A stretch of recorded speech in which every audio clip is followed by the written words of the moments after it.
see some off the pod here. Enjoy some great alerts. We'll have a grand old time here watching Epic Realms tonight. We love it when we come here. We clip all of the screens. The chat gets kind of trolly on Epic Realms scenes. But that's an awesome part of the Epic family. So let's enjoy the show now and start another hype train. We'll see the spicy chips fly on the most sensational, inspirational, celebrational, epicational. This is what we call the Epic Show.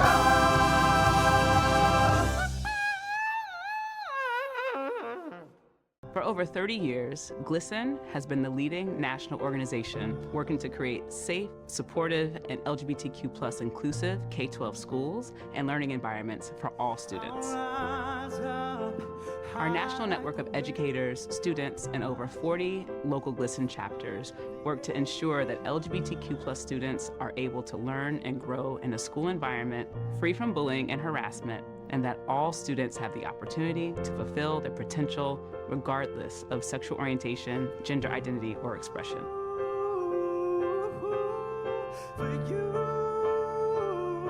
Based on our research and experience, we focus on 4 core supports: comprehensive policies around key issues for LGBTQ+ youth, supportive educators and schools, student-led clubs, and inclusive curriculum. Unfortunately, right now, that work has become immeasurably harder. Hundreds of anti-LGBTQ+ bills have been introduced around the country, and each day brings new hateful legislation. This is why my colleagues at GLSEN and I are asking you to rise up for LGBTQ+ youth, to amplify the visions and needs for LGBTQ+ young people, and rise up with your voices, your spirits, your consciousness, and your bodies. They need us to stand with them, to help stem the tide of hate that is flowing. They need us to let them know that we will take action on their behalf in places that they cannot, like the voting booth. We are grateful for those who are rising up for LGBTQ+ youth, and we invite you all to join GLSEN in rising up for LGBTQ+ youth today.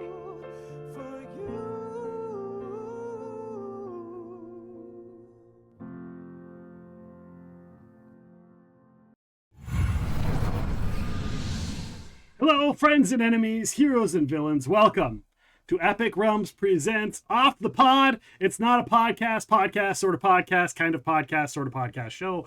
Welcome on in. This is a very special last-minute edition of Off the Pod for the Black Collar Collective's GLSEN charity fundraiser. Guys, I am joined by the one, the only, the amazing author, Michelle Franklin. How are you doing, Michelle? Oh, I'm doing great. Thank you so much for having me. It's so great. Hi, everybody. I want to say thank you, especially, this was all thrown together kind of last minute. We're filling in for the amazing community that is the Black Collar Collective. Originally, I wanted to be part of this, and I couldn't put it in my schedule because I didn't know I had other things going on. It was like a little puzzle piece in my life. And then last night, they were like, hey, can you fill in? And I was like, looked at my schedule. Yes, I can fill in. Let me see what I can pull together. And last minute, Michelle's like, I'm in. And so thank you, Michelle. Well, to be fair, Nick lured me on by saying, hey, Michelle, you want to talk about cryptids for 2 hours? And I went, yes, I do. That's cryptids. A great day. It's going to be great. Cryptids, monsters, I'm always in. That's fine. Yeah, it's awesome. And some of your books are kind of cryptid, paranormally characters. Yeah, they're cryptid coded, I would say. They're monsters, and some monsters do fall. They're cryptid adjacent, I would say, right? So a lot of monsters or things that we like, they do fall into a cryptid. I mean, I think maybe we should talk about the distinction really between a monster and a cryptid. Yeah, let's get to that in a second here, in a quick second. Welcome on in, everybody. Welcome on, Raiders, everybody. Mojo, Jojo, take care of yourself. If you need to, after stream care, go and take care of yourself. Please do that. This is, mental health is big in your community. It's also big in our community. So Mojo, Jojo, go take care of yourself. Get food, water, drink, use the restroom, stretch, whatever you need to do. And that goes for anybody that was watching Mojo Jojo's stream as well. Thank you so much for everything you were doing. Thank you for participating in this. And to everybody in the Black Collar community, please, thank you so much for inviting me to come back and be part of this when you guys first started this. And I'm glad that I was able to come and join. I'm glad I was able to step in and fill in a gap that was needed. So very much appreciate that. Appreciate all of you and the charity that we've done so far. So far, the Black Collar Collective has raised $1,665 for this amazing charity. Tonight, not only am I going to be putting a pause. Normally, I eat spicy chips when we do hype trains, but instead, every $25 donation during this stream, every $25 donation, I'm going to eat one of these spicy hot ghost pepper chips. Here's the heat level right there. Melt your face off, and they communicatively, is that a word? Bad grammar. Michelle's going to torture me for some of these phrasings. I won't. I don't get into. I'm not. They I'm not going to be the accumulate grammar the heat. police. That's the word. Accumulate. The heat accumulates. Incurs. Yes. So I'm going to be doing that. As I told Nick off stream, I said I don't understand why people do this. I would just eat those for no money. Yeah, let's just melt our face off. Just want put a red hot chips. poker in the mouth and let's do it. Are you one of the people that like puts the marshmallow in the fire and then just puts the marshmallow right in your mouth? Oh yeah, absolutely. Do you blow out the fire first, or are you like no, you're in a circus? Down the hatch. I mean, listen, you know, life is short. I don't care. I made it to 40, which is better than half the people in my family. So at this point, it's just anything goes in, and we see what comes out. But yeah, welcome on in, everybody. I know last night, Dr. Barrow and Miso Thorny and their guest, they were talking about some like Oriental type cryptids last night. So if you guys enjoyed that show, we're gonna step it back a little bit at the beginning here. We're gonna talk what are cryptids. Michelle's gonna kind of give us a little definition, maybe a little history of the word and kind of where that comes from, because that's what she does, guys. That's what she does. Besides being an amazing author, she is a lover of history and the written word and all things of every nature that exists in the world, because I don't think there's anything that I could bring up as a topic that she's not like well versed in. So that's not true. Just start talking about math. I go, I don't know. I don't know math. Last time we did Off the Pod, we spent 20 minutes talking about cheese. That's a very serious subject with about 5,000 years of history. Of course, you could talk about cheese for 2 hours. Yes, but only cheese that's yellow, because that's real cheese. No, that is American nonsense, and I refuse. You know what? Before we get started, I would not eat for money. before we get started, before we get started, we should do something. So there's a meme between the two of us that's been going around. There's a meme that's been going around between the two of us. Here we go. Let's Where get Duckbird in here. Every time each of us does a show or something, get your screen caps ready. We find a picture where we're doing the alien meme. You know, we're like, the alien where you're like, aliens. And so every once in a while, we'll find a clip where we've got our hands up somewhat like this and we clip it. And then we put the word aliens like the meme in there and we send it to each other on social media. So now's the time for us both. Let's just both make the pose, right? Ready? 3, 2, 1. There we go. So somebody can screen cap that, and that can be a memeable thing. You can tag us all in that. So Daku and Miso were great as always. They were. Yeah, the yokai.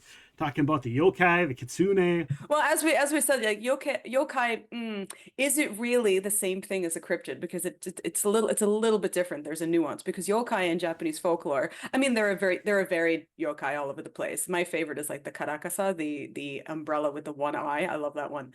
There's also Norikobe, who's the wall with the little dots in it. If you've played Okami, you know exactly what I'm talking about, where you have to touch the points on the wall to break the door. There's also, there's hundreds and hundreds of yokai. I have Teru Bozu. Uh-oh. See, we started it. So who knows who Teru Bozu is? Teru Bozu is now, he's something that you make when you don't want it to rain, and you put him in the window. And often this is just this little magnet leaf. But Teru Bozu is great because whenever you don't want it to rain, you put it in the window and hopefully it won't rain, right?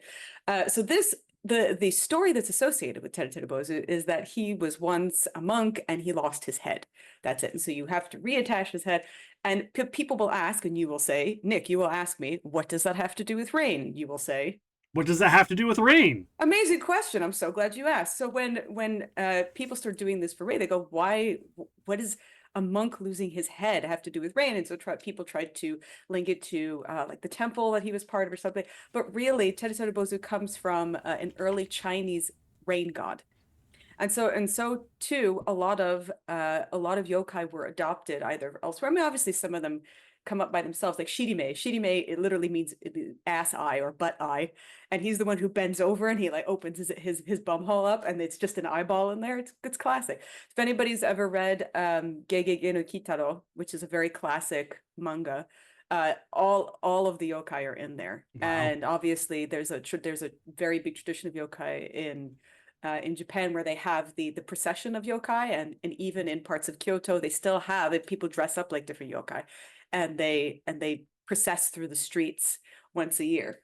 The classic butthole, yes, Britters, like the classic butthole. Oh, classic butthole. I mean, I think it's just a very classic thing in Japanese. I mean, Japanese, there is that aspect of animism, right? I mean, we have the Fuji-san here, who's always on my channel.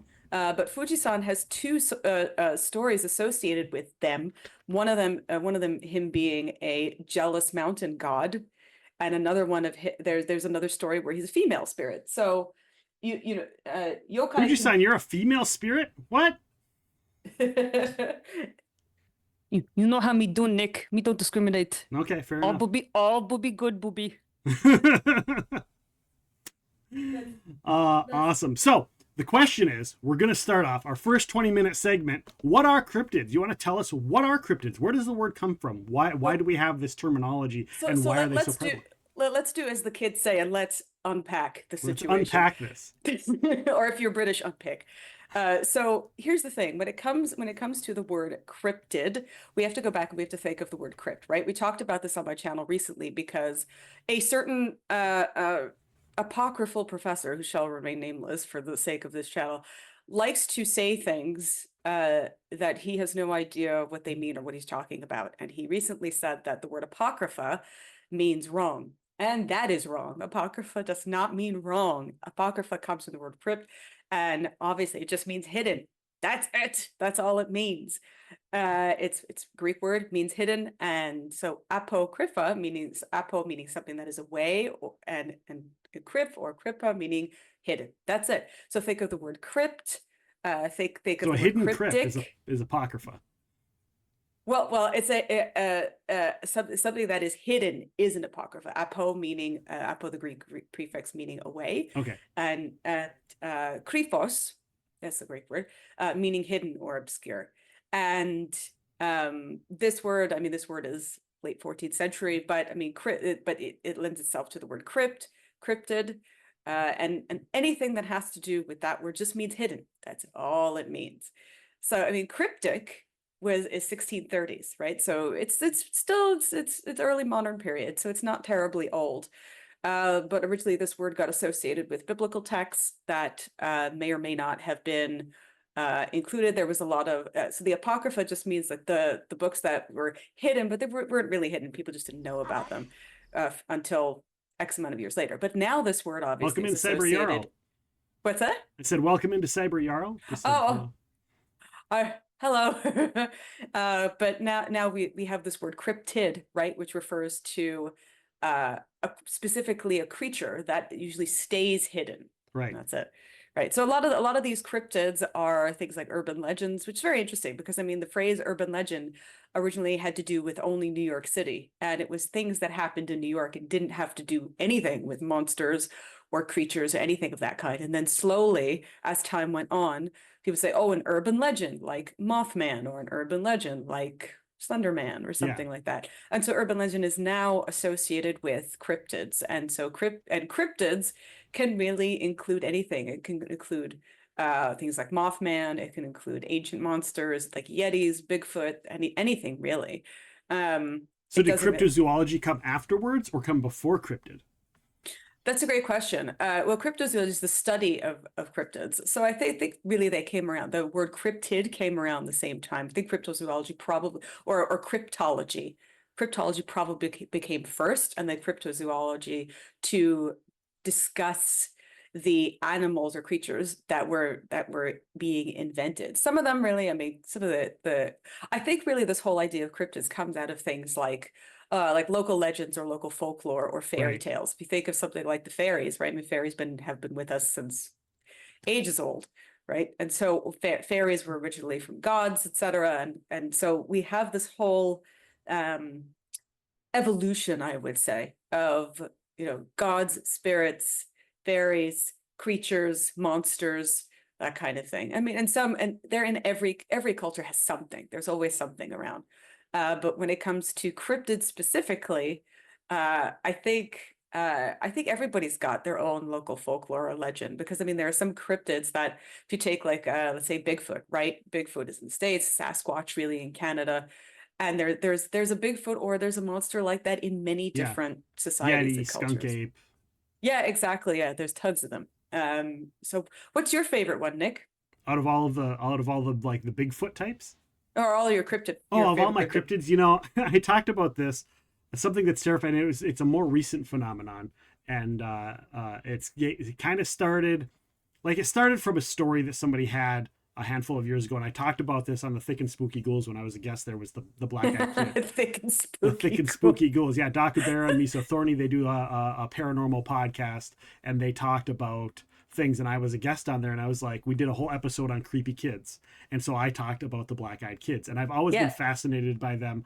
A paranormal podcaster that I know, Dave Schrader, who's going to be joining us on Monday, their show kind of really started a big discussion about that amongst the paranormal communities, and it started kind of blowing up from there after the first David Weatherly story came out. And I say David Weatherly, he's the one that did like the research on it and talked to the original person whose name I don't remember, but he's like one of the big experts on black-eyed kids, and had him on the show to talk about that. And so I've always been fascinated by them, and also kind of creeped out by them, and the fact that there's stories of them long before that incident when you start looking back. That's actually something very important, because when it comes to cryptids, a lot of modern ones, there are often progenitors, right? So for example, take the Slender Man. Slender Man, we know, was invented in 2009 into something awful form. We know that. Yeah.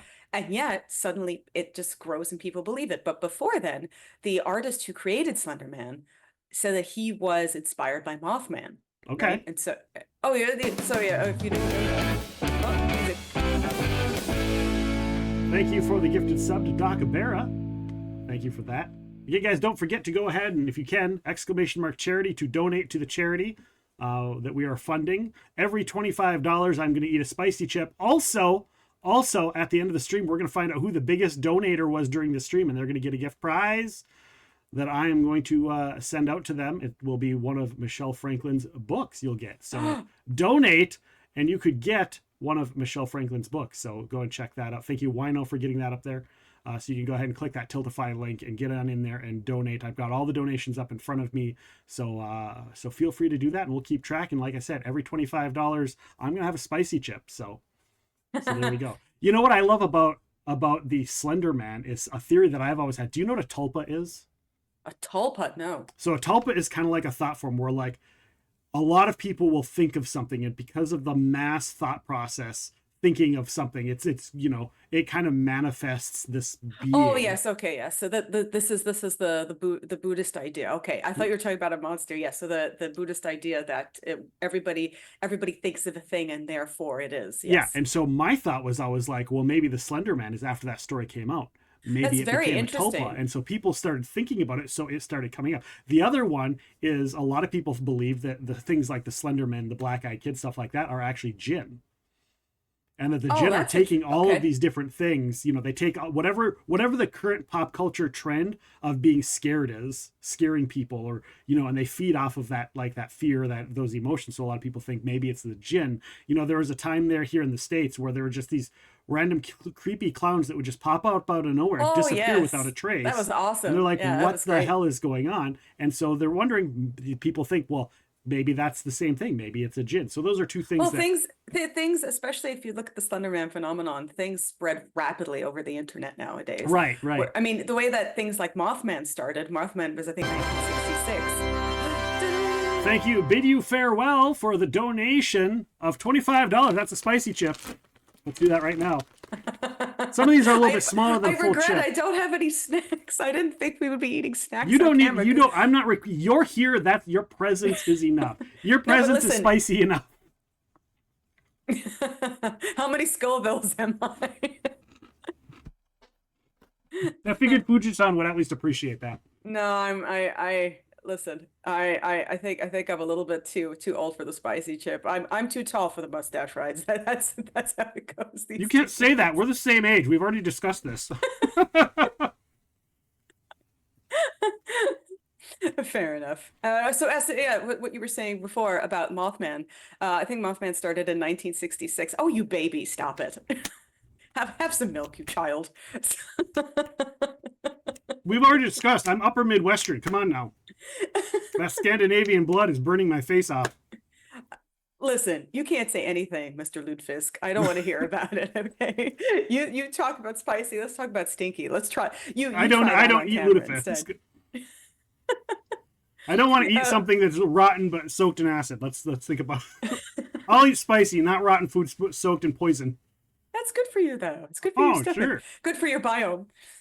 So you were saying about the Black Eyed Kids and about Mothman. So I mean, nowadays things spread rapidly, whereas I mean, Mothman Why is the started rum in always 1966, and it was spread by the papers, right? Because people say four people saw something and by a power plant, etc. And so that's where this whole thing started. They said that it was a big gray body, it had big gray wings, and had red eyes, right? And so from there, people there are phenomena where people will automatically say, "Oh, I saw this phenomena." Do, do, do, do. Sorry. Phenomena. Do, do, do, do, do. But yeah, so and then of course this was then propagated by the Mothman prophecies, which is where the Men in Black came from, and we talked about that as well. So then the Men in Black have their own lore that sprang out of this. And I think again, I think that this is an exponential thing where you have one piece of lore or historical lore, and then it just goes. So for example, when I was a kid, we heard the story it was a classic story that you told about the girl with the red ribbon. Do you remember that when you were a kid? Do you ever hear that one? No, I didn't. And also, Bidyu thinks it's great that you were calling me out for my wussiness on the spicy chip. FYI. You are a wuss. Eat two more. So there's when I was a kid. We get two more 25 donations, I will, or give the money. I want to see Nick die on camera. There's there was a story of a girl who had a red ribbon around her neck, and obviously, this came from old Victorian ghost stories, but the story was that if you pull the red ribbon, her head falls off. That was the story. Oh, yeah. And so this is a big one. And then of course, again, we had all of these similar kind of stories that popped up in the 70s and 80s. Again, there was Candyman. We always, everybody said, or Blood, which came from Bloody Mary. There's a lot of, so when you have a progenitor, suddenly all these little offshoots happen. And again, it's the same thing with gods and fairies.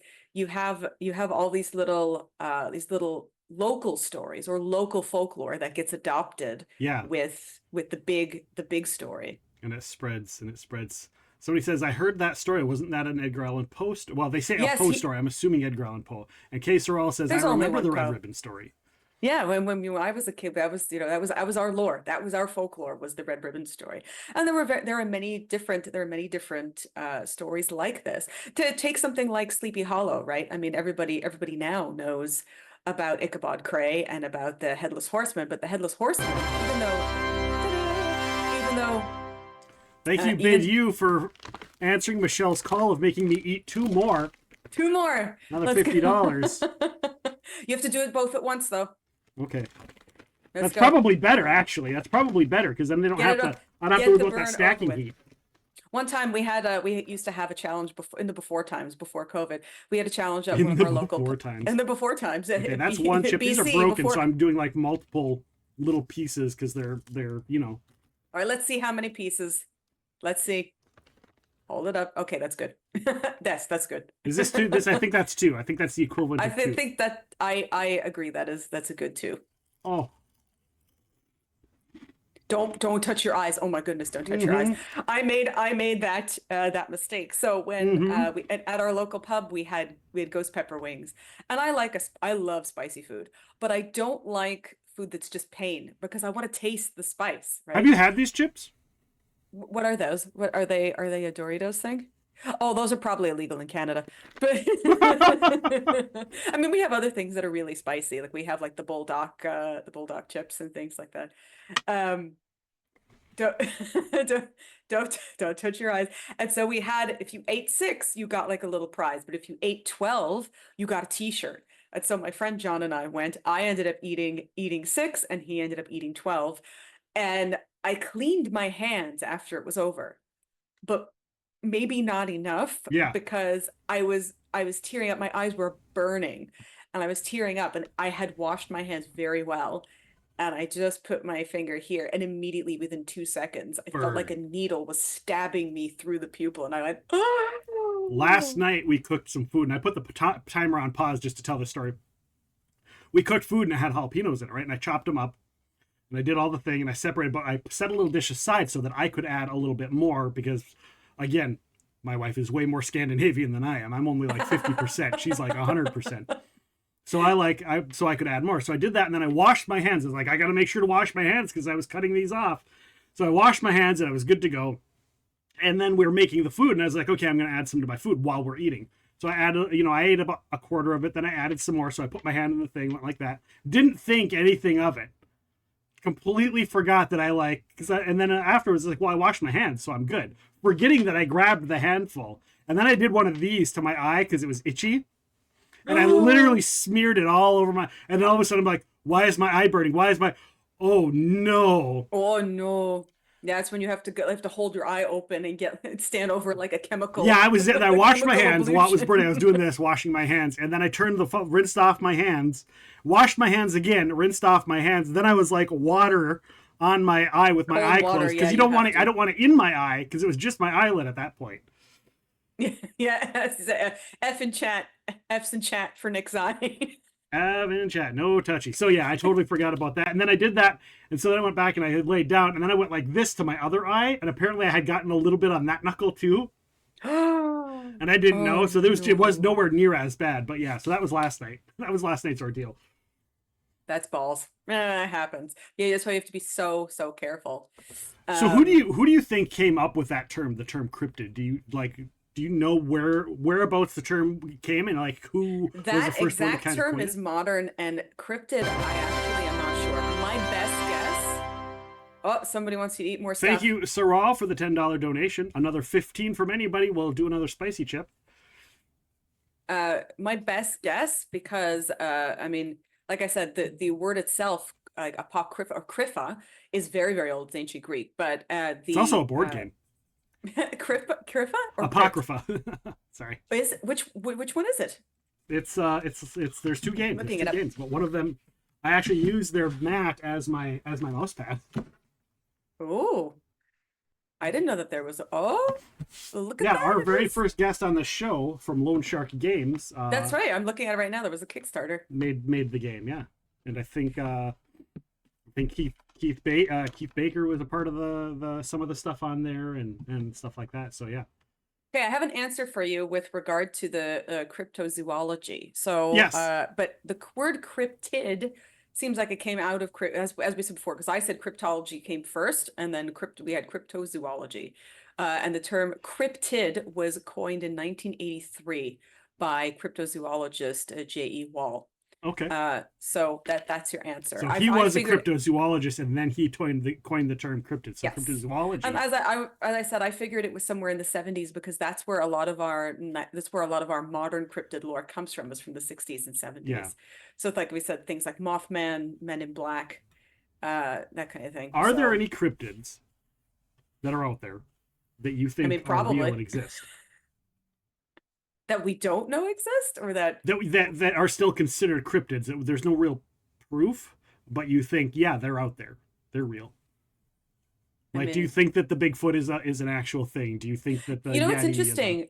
Up until so the wonderful, amazing Brian Blessed and his incredible smile and giant mouth. Lots of drugs in the 60s and 70s, someone says. Not to interrupt you, but Oh, absolutely. Listen, when you are on I mean, to be fair, I've never really seen anything on shrooms. I've just been really happy that the trees are breathing at me. That's what I've always been. when you take shrooms, I just go, wow, everything's so amazing. Wow. I don't, and then you speak to the shadows and go, hi, shadow, you're great. I love you. But the shadows have never leapt up and talked to me, so I don't know. Now we know what was going on with Peter Pan. He can fly, his shadow's moving on him. Well, I mean, the thing is that the original story of Peter Pan, I would say Peter Pan is probably cryptid because he comes and steals children. That's what he does. And in the original stories, in the original plays, it's really creepy because he gets really angry that Wendy gets older and Yeah. he makes Wendy promise that he's going to give her her daughter. And so he comes back for Wendy's daughter. Like it is original Peter Pan, Yeah. extremely creepy. Well, I mean, are any of those old stories, are any of them not creepy and terrifying? Let's be honest. Which of these classic Disney tales is not a horrendous Peter original Pan story? wasn't originally Disney. I mean, it was written by Barry. Right. But I'm just saying, like, I mean, Rapunzel wasn't really originally Disney either when Tangled came out. No. I mean, if you think about it, actually, there was something interesting. Somebody Snow had White. asked me. It was well interesting that you should mention a lot of the dramatic stories because somebody had asked me the other day. We were filming for the holiday of Lunasa. I'm talking about the possibly not ancient origins of that holiday, and so we had talked about the Wild Hunt. I think everybody. Oh yeah, I remember that. Yeah, and so we were talking very very briefly about the Wild Hunt, and the Wild Hunt is technically not an ancient concept. It was invented by the Brothers Grimm. And when people find this out, some people are very disappointed. And I said, yeah, but I mean, look, they're just playing with concepts that had already existed. So when we talk about something like Peter Pan, his whole idea of like somebody coming out of the sky and sweeping up children, that's an ancient concept. That's old. Just people call it different things, right? So, I mean, it's whether, I mean, nowadays, if you say the Wild Hunt, many think that Geralt is going to come and like sweep you up out of the sky, or like now, right. Or it's the Elven King who's going to come, right? The Elven King is after Ciri. So we take these things, whether they're cryptids or monsters, and we adopt them, and then they become their own thing. But I do think I am a person who believes in fairies, and I have a great story to tell you about this. So, Tinkerbell is very happy at that phrase, by the way. She is a pixie. That's a very different thing. I'm talking about like old Irish fairies and like House Nisser. Well, if you're Scandinavian, you should know about the Tomta and the Nisser, right? Just because I'm Scandinavian doesn't know I know the history. I feel more Irish. No, this is not acceptable, Nick. Only half of me is Scandinavian. The other half is Irish, and you can tell me all the Irish shit. Oh man, you should come to our debunking of St. Patrick's Day. That was a fun one. Oh yeah, no, I did. Oh, everybody got so big mad. It was. I call it. For me, when it's St. Patrick's Day, I don't say Happy St. Patrick's Day. I say Happy Irish Heritage Day. That I honestly. That's what I call it. I do think that that's a much better thing because there are many people. Well, first of all, oh God, we're going to get into this now, but first of all, St. Patrick. By the way, guys, we knew this was going to happen, so you're welcome. Oh, God. The historical, I mean, if you're talking about leprechauns and things like that, obviously they had nothing to do with the holiday. That's all Irish American stuff. And Irish American stuff started in the 1789 rebellion. That is where all that stuff, that's where the Greens started. That's where the partying started, the parades. That was never the breakfast Irish. Cereal. That was later, thanks, General Mills. But they used this whole concept, and leprechauns didn't have green coats originally. They were not associated with the color green. Were not associated with pots of gold. That's all much, much, much later. And the original Patrick, I find the original history of Patrick is much more interesting. Oh, somebody did a thing. It's not necessarily a thing, but it's more of a. That's the end of our. What are cryptids topic, which I think we've kind of gone beyond, right? Well, I did prepare more things about cryptids, but well, that's okay because our next topic is cryptids we want to talk about. Look at that. What are the odds? That includes you, the audience. Here is my story about the fairies and the cryptids I want to talk about. Yeah. I am. Well, we could get to some of the chat too here in a second. So here is the story. So I always, ever since I was a little kid, I grew up in an attic. We were very poor. My parents decided I was not going to have a room, so I was in the attic. And ever since I was a kid, I was always hearing not voices, but creaks and things. And I would see some things like in the shadows and the lights. So I always believed in like small things, little fairies. So ever since I've been a kid, I'm 40 years old now. Ever since I was a kid, I always, whenever I lost something, whenever I couldn't find something, I always gave a little candy to the fairies. And I would go away and I would ask the fairies, okay, if you've ever taken something, I will give you this and you bring back the thing that I'm looking for. And every single time it has worked, to the point that this hairpin which is from Crafty Celts, which is I thought you were going to say werewolf Captain Crunch for werewolf. half a second. I'm like, are we still talking cereal? Captain Crunch's great though, even though it destroys your mouth. But this pin from Crafty Celts was made for me, and it has the little werewolf head on it, and I lost it. And I went, I don't lose things. And I thought, there's no way I would lose this. This is impossible. And I don't know what happened to it. And so I have a little fairy door that's behind me over there. I have a little fairy door and you can open it and everything. And so I put it at the fairy door and I put a little candy there and I said, okay, this is very important to me, this pin. I need you to bring this back to me. You can take whatever else you want. Here's a little candy. No word of a lie. 1 month later, I opened the door to my closet, and in the Thank you, bottom Mojo of the Jojo, for the spicy chip. in the bottom of the closet, a place where I have not been in months, is the pin, and it's rolled up in other like detritus and other things. And I just went, well, that wasn't creepy. But so I take the pin, obviously now I still have it, but that is exactly what happened. And so too, the same thing the other day. I was looking for a key that I was sure I put in a specific bag, and I went, all right. So I took out like a nice fancy nougat and I put it at the little fairy door and I said, I need that key. You can have this. And I walked away. An hour later, that key just popped up on the floor. I love it. Aren't there house fairies that like their goal is to like help you take care of the house and whatever, and you can invite them in? Yeah, well, I mean that's a big Scandinavian tradition, right? The Nisser, the Tomte, those are the Scandinavian ones. There's also obviously the Scottish brownies. There's Bogarts as well, which is the north of England. There are tons of these of house fairies. In Jewish tradition, there's the Shadim, which go around your house. There are so many. But every story of the shoe cobblers. I remember vaguely a shoe cobbler story of some sort. And that's exactly where leprechauns came from. Lucharachan, which is the Irish, is a shoemaker. That's where it comes from. There's also Lechlorachan, which is somebody who hangs out in your cellar and watches your wine and ale. But I mean, he apparently he drinks the bad stuff, but he hangs out specifically in cellars as well. Oh, I probably have a few of those in the house. That's where all that alcohol is. That's where all the alcohol is going. That's where my booze went. Oh, I was wondering, like, oh, this is the bad crap. Why is this gone? Yes, exactly. So somebody it totally wasn't me in the middle of the night going, I should have a drink, and only I will know. Cyber Jarl says kobolds, but so the word kobold and goblin are from the same root. It's the same exact thing. They just went different ways in terms of language. But yes, kobolds were originally good. Now, I mean, because of fantasy tropes, we know them as little rat creatures that hang out in caves and go, take candle. But no, they were originally Germanic house spirits as well. Okay. Same thing with goblins. Goblins were not. They weren't evil. They were just little spirits that went around your house.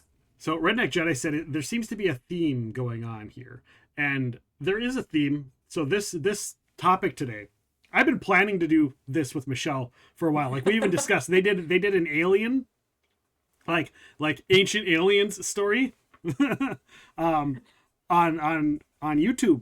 With who are the people that were with you for that, by the way? So we did my friend Frederick, who's fantastic. He does digging up. So he's actually a PhD archaeologist, and he specializes in debunking ancient aliens. Because even though there are some people who work on that show who are archaeologists, obviously, they suddenly turn everything on its head. And they go, oh, this was aliens and all that. So we did a whole 2-hour special debunking garbage like ley lines and like the pyramids in Mexico versus Egypt, et cetera, and but that's what he does on his channel. So I invited him onto my channel where we debunk other historical and word things, and it was just 2 hours of Thank Frederick you, Jojo, and my friend Mark from Archaeo Soup, who's also an archaeologist, and we just go over all of these historical misconceptions that Ancient Aliens decides to put out there. And so I said the questions as if I were angry commenters who say, well, why would archaeologists just say this is aliens? Why would they? And I wanted to see how angry I could get them. But the most important thing is a lot of the misconceptions are all cleared up, and you actually learned something in that 2-hour period. No, it was really good. So I saw that show that you did. And I was like, you know, I should get Michelle on and we could talk about cryptids. And that would be a lot of fun. And I messaged you. I was like, after watching it, I don't know if I messaged you or if I replied to the video or something along those lines. I think you replied to the video. And I was like, we should do a whole thing on cryptids. And you're like, we're in. And I looked at my schedule and I'm like, I'm booked on Off the Pod until August. And I'm booked on the podcast until October or November. I was like, I don't know if it would have to be some sort of thing. And then this happened. And the first thing I thought of was like, well, I could do it off the pod. Who would I have on? Let's message Michelle. And so like 5 minutes after they messaged me about filling in, I messaged Michelle. I was like, let's do cryptids. And it was last night during Dakabera and Miso Thorny's Thick and Spooky Ghouls podcast. Somebody says that Stargate fans. No, actually, yeah, that is a cryptid where they have the Goa'uld, or if you're Hammond, the Gould. The Gould have the little wormy thing in their bodies. Is that the technical term, the little wormy thing? They do have a word. I mean, technically, it is the Gould. That's. I'm sorry if you're going to give me, give me some crap for some of the things. In a couple of episodes of SG1, they do call it the worm. That's what it is. Symbiote. Thank you. Yes, they call it a symbiote. But it is a thing, but you live with it. It doesn't take over your body. It can't take over your body, but you live with it and you know it's there. So it's like a separate consciousness in your own body. And yeah, I would say the symbiote of the Goa'uld is definitely a cryptid, because there are stories of, like the brain suckers, right? You have brain suckers and things like that, or like whole towns becoming completely zombified. Even in things like Resident Evil 4, original one, they called it, they had like the whole you mean the game, not the movie, right? There's no Resident Evil 4 movie. Don't do that to me. There's like 6 of them. Okay, but they don't use the numbers. Yeah. The numbers are for the game. I was like, wait a minute. When was this announced? Was this a Comic-Con announcement that I completely missed?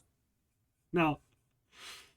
Yeah, so they do have, they call it Las Plagas, and it's the whole village that gets taken over by this random symbiote. And so sometimes these villagers seem to be fine, other times they don't. Sometimes it seems to morph them into things, other times not. And I think a lot of our zombie fiction, modern zombie fiction, could be classified. Even though it's paranormal or supernatural, it's considered to be. I would classify it definitely as a cryptid. Or something like that, because it can be a creature that takes over a person. And anybody in chat, if there's a cryptid you want, I just typed it in there. If there's a cryptid any of you want to talk with us about or have us talk about, feel free to throw it in the chat. And we'll do our best. If we don't know it, then we'll Google it. Well, I have brought here. So this is Finley. Bozu fell. This is Finley, who's our library's mascot. But I think it's funny that he's the Cornish Owl Man. Does anybody know the Cornish Owl Man? That's the one with Michael Keaton, right? Is it? I'm just making a joke because he played a movie that was like he was playing Owl, and it was like kind of a Batman spoof thing. Like was him playing an actor who played this character named Owlman, and it was basically because Owlman does have a film after him. It's called The Lord of Tears. Oh, really? Yeah, they try to link him to the god Moloch, but the problem is that Moloch is not really a god; it's a type of sacrifice. So yeah, anyway, but yeah, there's Owlman from Cornwall, whom I like. Daku says, "Do you have a squonk plushie?" A squonk? No, I don't have a squonk plushie. I'm sorry. I do. If anybody would like to see the plushie collection, here, I'll turn the camera around. Do you know anything about the Loveland Frogman? I've never heard of that one. I do know him. I don't have one, but so here we got here. I don't know if you could see. So we've got some weird things over there. Here, so I have a Tomta there in the corner. I've got some weird dino cryptids. There's the Yeti back there. Is my Christmas Yeti. Obviously, and here's some yokai. Obviously, some Ghibli representation. And then we've got soot sprites. I would say definitely something like that, or definitely a cryptid. We have Calcifer there. We have more cat yokai. Nekomanas over there. And then obviously here's all the video game stuff. There's I would say Kirby's a cryptid. Yeah, he eats stuff and it just disappears. So why not? He's like Garfield. He's a flurkin. You've got a cord on your camera, FYI. Oh, let me get that out of there. That's fun. Skunk Ape technically is. Even though he's an ape, Skunk Ape is I think one that people know of. Yeah. But he just hangs out in the forest and swamps. I think he's pretty much like just the Florida version of Yeti or Bigfoot. I think it's like just a different race of Bigfoot. I think there's different. That's my opinion. I'll be honest. I'm not throwing anything out there, but like, the abominable snowman Yeti is the big white Bigfoot, and Well, I think that for specifically skunk ape, I think I'll be really honest. I think it was just an escaped gorilla because people have said that they've seen him and that he's just like 5 feet tall, and I'm like, that's a gorilla. Yeah. I mean, apparently, to be fair, I mean, he's fairly recent. I mean, I think in 1929 is the first sighting or the first instance of him. But if you think about something like, does everybody know about in France there was the Beast of Gévaudan? If anybody knows anything about, if anybody has seen Brotherhood of the Wolf, or if you've heard the Power Wolf song, the Beast of Gévaudan, La Bête de Gévaudan, it's a very classic French tale of during the werewolf hunts, just like witch trials. People kept claiming that the Beast of Gévaudan, which is a place in France, was eating people, was killing people, and then it seems like it turned out to be an escaped lion. That was. Oh wow. Yeah, it's just that people in France had never seen it before. Yeah, I completely agree that skunk ape is just Florida man. Just Florida man. It reminds me, because you mentioned it's like just a small, it's like might just be a gorilla, but on the flip side, because sometimes I like to be that person. If you look at some place like the Fiji Islands or whatever, some of those islands that were like lost for many years, not necessarily the Fiji, but it was an island near Fiji where they found human remains, and they were all super miniature sized. Do you know what I'm talking about? Yes. Yeah, I mean, so to be fair, maybe because the Jonathan environment, Swift. maybe it was just a smaller version of the Yeti, or the smaller version of Bigfoot.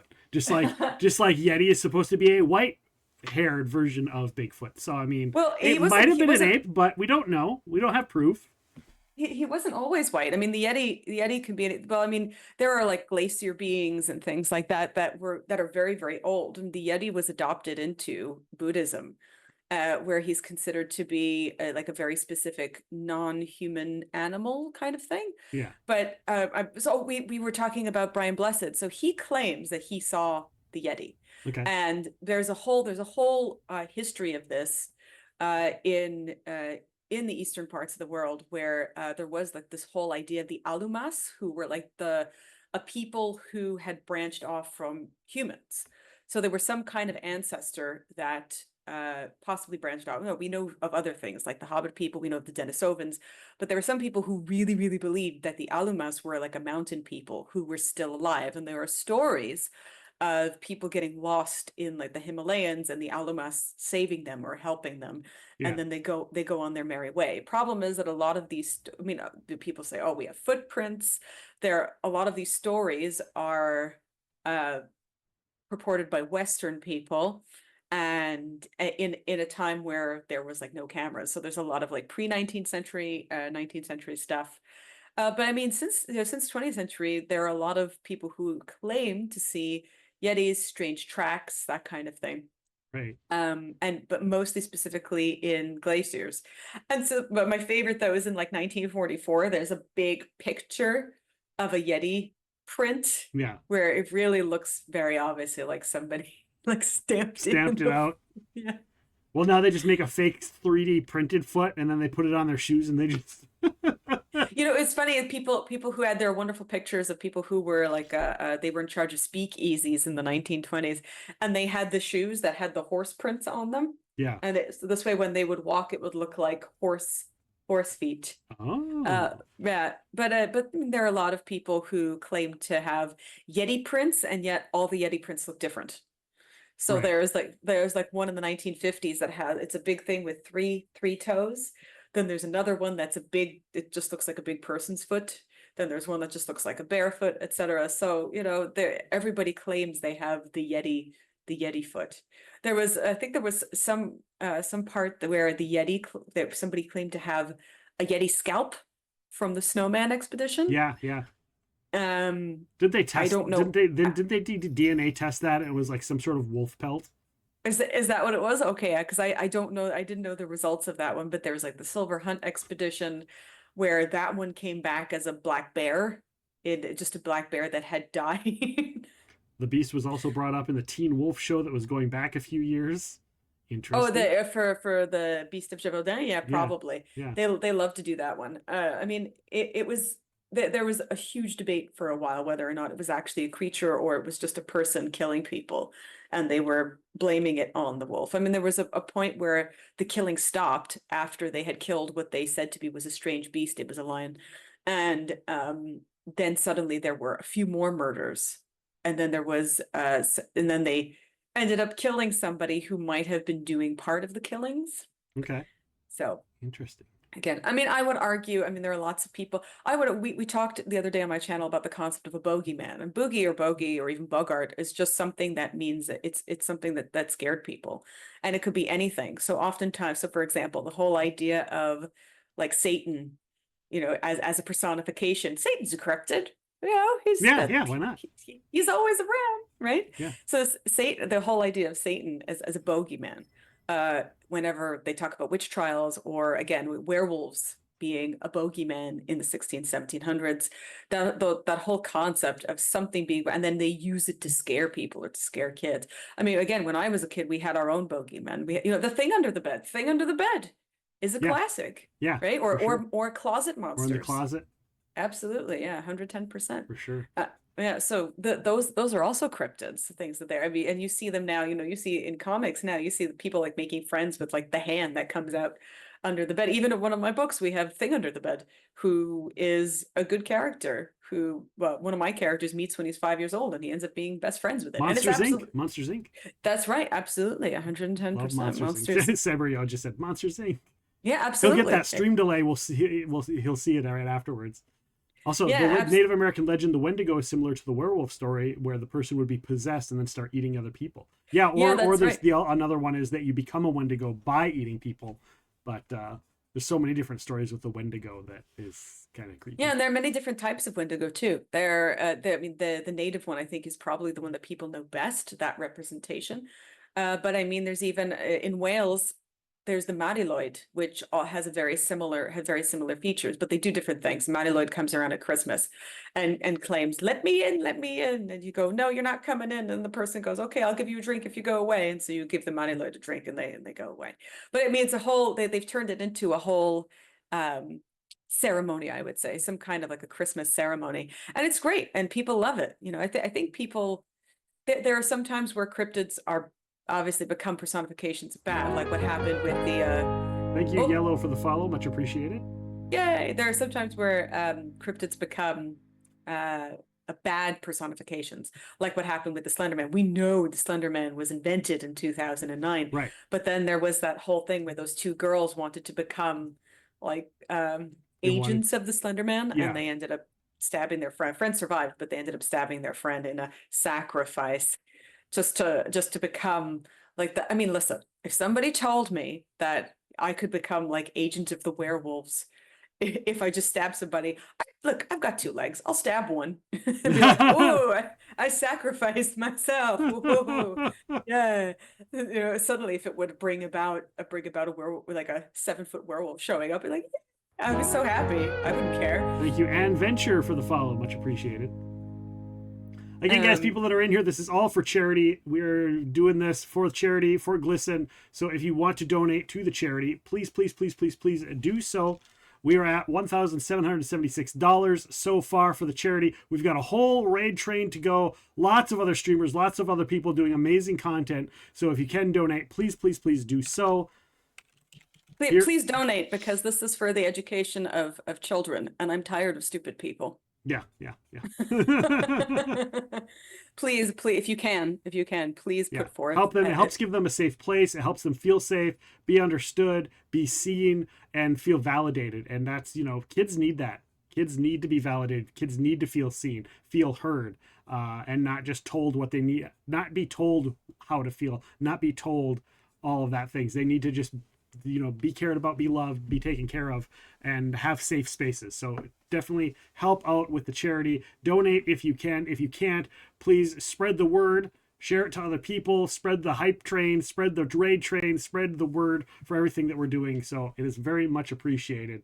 So that's right, kids. Don't be like my parents. Otherwise you'll turn out like me. That's not necessarily a bad thing, I guess.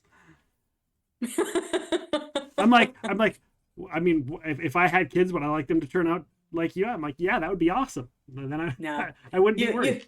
listen, you don't want this. You know, every time a parent comes to me, they go, my daughter wants to be a writer. And I go, oh, don't do it. If you could do anything else, please do it. If you can't, congratulations, I'm sorry. For sure. Writers are cryptids. We just end up like under the desk going. What do you think is the weirdest, most unbelievable cryptid that like stands out to you? Like, there's no way that this is. Well, I would say the Slender Man, because we know he was invented. Something like, let's say, the Mothman. Okay, Mothman, 1966. 4 people claimed they saw the exact same thing at a power plant. Now they were probably on LSD, but that's besides the point. Or it was power plant affecting their. Yeah, it could be. Why not? Nuclear brainwaves in the brain, whatever it is. So you could chemicals in the era. Chemicals, anything. There are stories about mass hallucinations.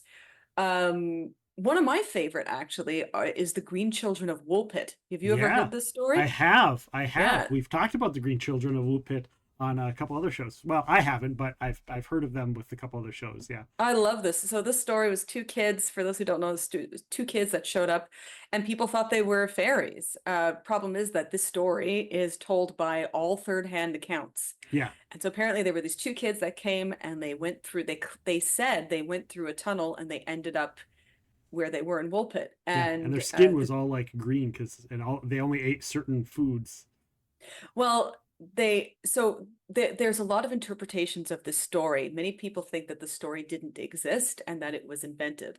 There are other people who believe that these 2 children were starving and they were eating grass, and that they were used to eating a certain type of beans, and they claim that they came from St. Martin and that they came through a tunnel and that they ended up where they were. But unfortunately, but then the story goes on to say that, they were Christianized and suddenly their skin became normal, and they started speaking the same language as us, etc. So what part of the story is true, we don't know. But I love the idea that these 2 green kids just showed up out of nowhere, and this whole village was like, yeah, okay, these are fairies.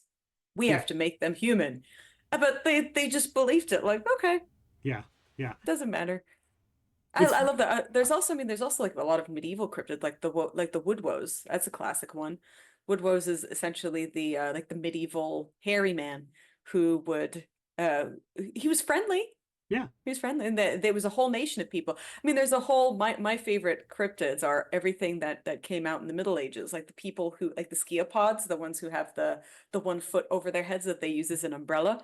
And there's also like the canine people. You see a lot of like St. Columbus is depicted as a canine head. Yeah. There's also which was a mistranslation from Canaanite. You know, Does that make you wonder about Egypt, like history and their deities and stuff, with all the like the animal heads and descriptions and stuff like that? Like, would those have been cryptids back in the day? Maybe if what if we were translating things differently? Were those gods? Were they seeing cryptids and they're like, we worship them because that's what we do? Or were they just aliens?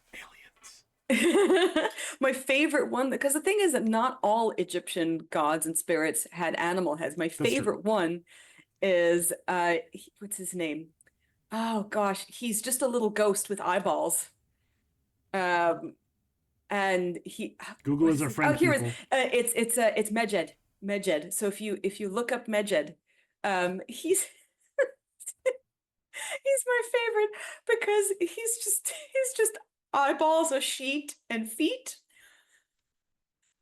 And he's supposed to be like a minor deity, but you look at him and you go, who is this Pac-Man looking dude in the Book of the Dead? Why is he here?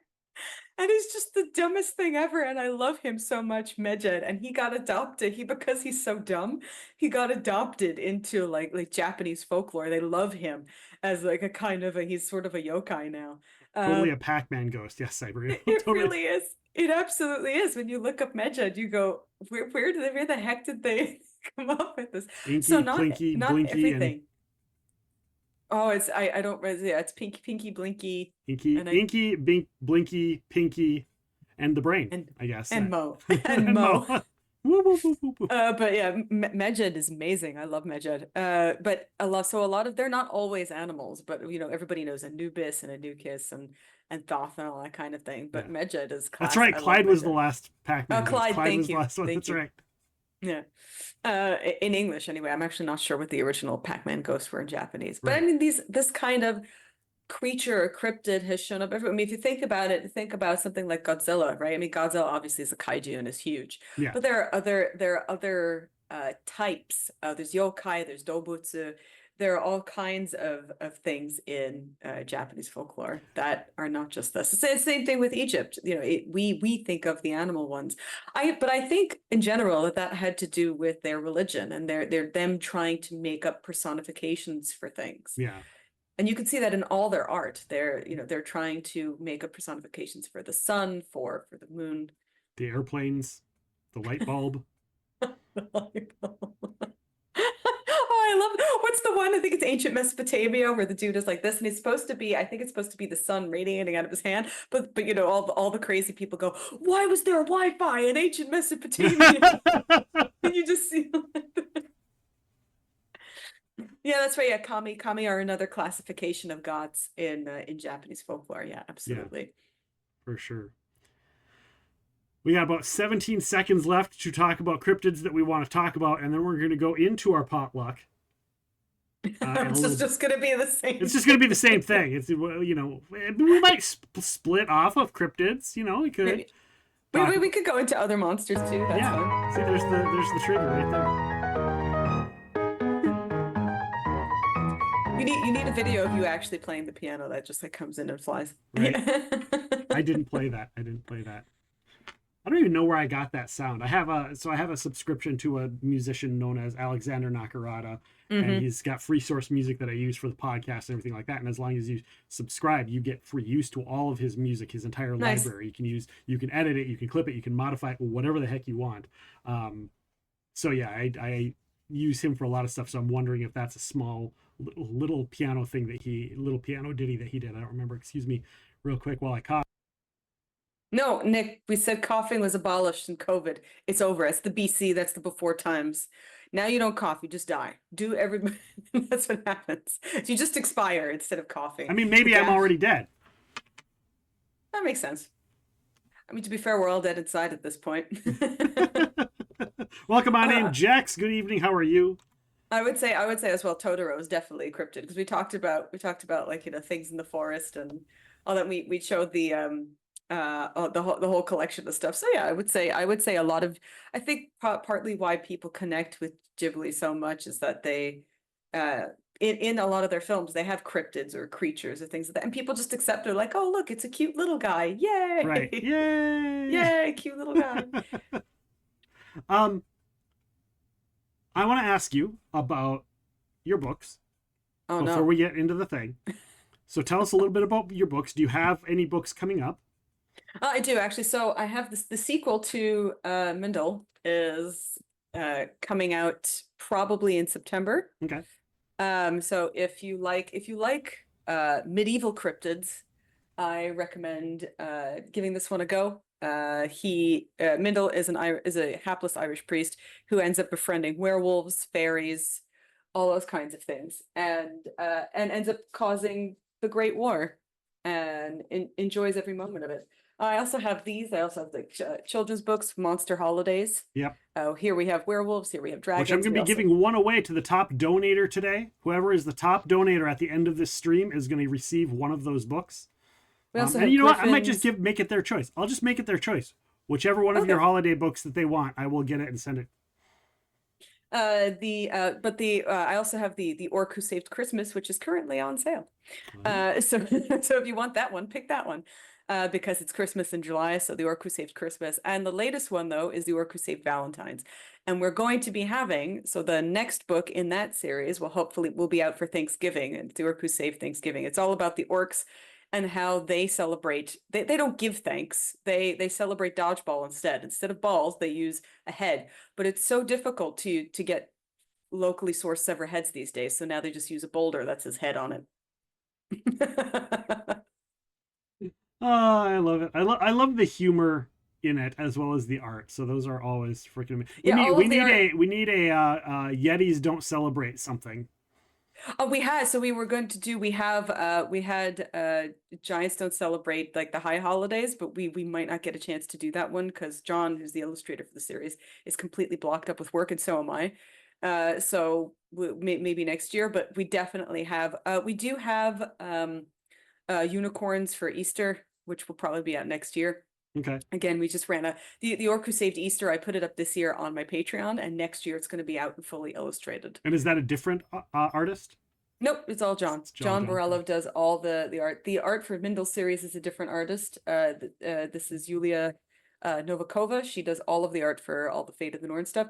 But this is all John Borello's work. He does his own books. He does Haunted Safari. He does Barb the Barbarian, and he's fantastic. But awesome. It's just a matter of when both of us are free and able to do things like that. So if you like funny books, if you like monsters and cryptids, I recommend The Orc Who Saved Christmas and Werewolves Don't Celebrate Hanukkah. That's right. That's right. I know a couple people that last time when you were on, they were like, I'm going to go get those books because that seems like a lot of fun. So they are fun, and they're completely non-denominational. Even though they talk about holidays, there's no religiosity aspect in it. So if you just want a really fun holiday book that you can share with all parts of your family, you can enjoy those. There's no like delineation either way. Except for the people that are uber religious, they're like, none of this makes sense. This doesn't. And you're like, I haven't gotten one for the orc books. I more expected it because the Orc Who Saved Christmas. I mean, to be fair, that story is about friendship, so I don't think people would hate on it too much. But I have gotten for my Dragons and Passover book, I did get somebody who said, "This is propaganda," and I wrote, like, dragon propaganda? Is that, I mean, I'm in for that. That's fine. Or is it like anti-worm propaganda? Yeah. Pro-dragon propaganda? I just didn't know. I didn't know where they were going with that, but I thought it was pretty funny. Those damn dragons, they want to ruin everything. Oh God, disgusting. How dare they bake matzah? It's super gross. Amazing. I mean, they just help make the matzah. That's all they do. Right. They were eating sheep when they shouldn't. No, there's no sheep eating for them. That goes on the Seder plate. Okay. The lamb shank goes on the Seder plate. You don't eat it. Oh, I see. They just didn't want the wool in their teeth, I guess, was the. I mean, like I said, I try to think, who's the natural enemy of dragons besides humans? Worms? I don't know. Yeah. So I'll take a dragon president, old orange. And if you know what we're talking about, we're not going to get into politics, but you know what we're talking about. Thank you, Cyber Yarrow. Yeah, that's true. That, I mean, I would take that, but I just think it was very funny that somebody accused you of dragon propaganda. Okay, that's fine. I appreciate that. There are lots of other unsavory comments I get about. So, for example, recently we did the history of the Celtic calendar and how the Celtic tree calendar is bogus. It's completely made up by a man named Robert Graves in 1948, and how some people, for some reason, think that it's an ancient druidic thing. It's absolutely not. And on that video, man, the angry people were big, man. The angry comments. I'm like, look, this has been known by historians for ages. Why people seem to purport this and keep saying that this is a ancient druidic thing. That's not my problem. But I didn't make this up. People who didn't know anything about druids did. Not my problem. So, well, I mean, it's great for the algorithm. Thanks, big mad people. Yeah, right. There was a post the other day. Somebody posted something, wasn't necessarily even political, but people that were political on one side over the other got angry about it. Thank you so much, D.A. Atherin, for the $5 donation to GLSEN. Much appreciated. $5. No, you got to get more. So this way Nick can eat more chips. We are. What is that? We are $9. Is that $9 away from the next spicy chip? So whoever donates the $9, I'll drink this all in one go. Wow. That's all. That's all I have. That's all I have. All I have. I didn't. We'll get 5 minutes of Fuji-san. Yeah. Well, if somebody wants to do a big donation, Fuji-san will give you your own little special message. There we go. Your own motivational message. And we're only $19 from the next goal. $19 from the next goal, which I think puts us at 1,800. So get it in there, guys. Get it on in there. So Nick, when is your next book? When's your book coming out? Okay, so have I told you about this before? Have I told you about the anthology idea? No, what's the anthology? So it's just an idea that's been brewing in my head for 2.5 years that I haven't even moved on or touched. But the idea was to do an anthology of short stories, all from authors who have been on and it would be the Epic Realms anthology, and it would be authors who have all been guests on the show. I'd have the art done by one of the artists that's been on the show. I'd see if I could get one of the audiobook narrators to do a narration of it, for it. And so a narrator who's been on the show to do the narration for it, and have that be a whole thing, and have that be. I think that's a great idea. Kickstart it. We'll do it. So yeah, and then it's just like, I don't know how to do any of that. And I know all of the people that know how to do that. Yeah, exactly. But that just means that I've still got to like put all those ideas in a bucket and still do it. And I just haven't. Well, I mean, it's super easy. I mean, if you just do it on a Kickstarter, give people, like $500 each for, if you can get a Kickstarter, think of how many people that you want to be in it, give them $500 for a story, and that, make it like maximum 2,000, 3,000 words. Well, and each. What I was told from a lot of the authors is they do it for the exposure to the other authors' audiences. So like, I had 4 or 5 authors all say like, no, we just do it. We've like, authors have stories set aside of their characters just to do anthologies that they just have sitting there collecting dust.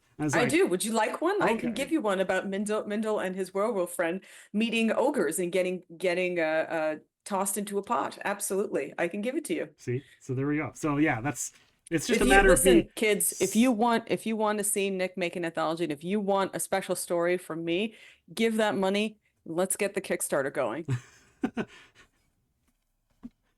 People will just have to keep harassing me for the anthology. Don't tell me that, sir, because I'll do it. I will harass you every damn day for the rest of your life. I will make you video recordings going, Nick, what are you doing? Make the anthology. Do it in your Arnold Schwarzenegger voice. Do it now. Put those cookies down. Put those cookies down. No more gluten-free Oreos for you. No more gluten-free. Put them down. It's not a tumor. Product placement.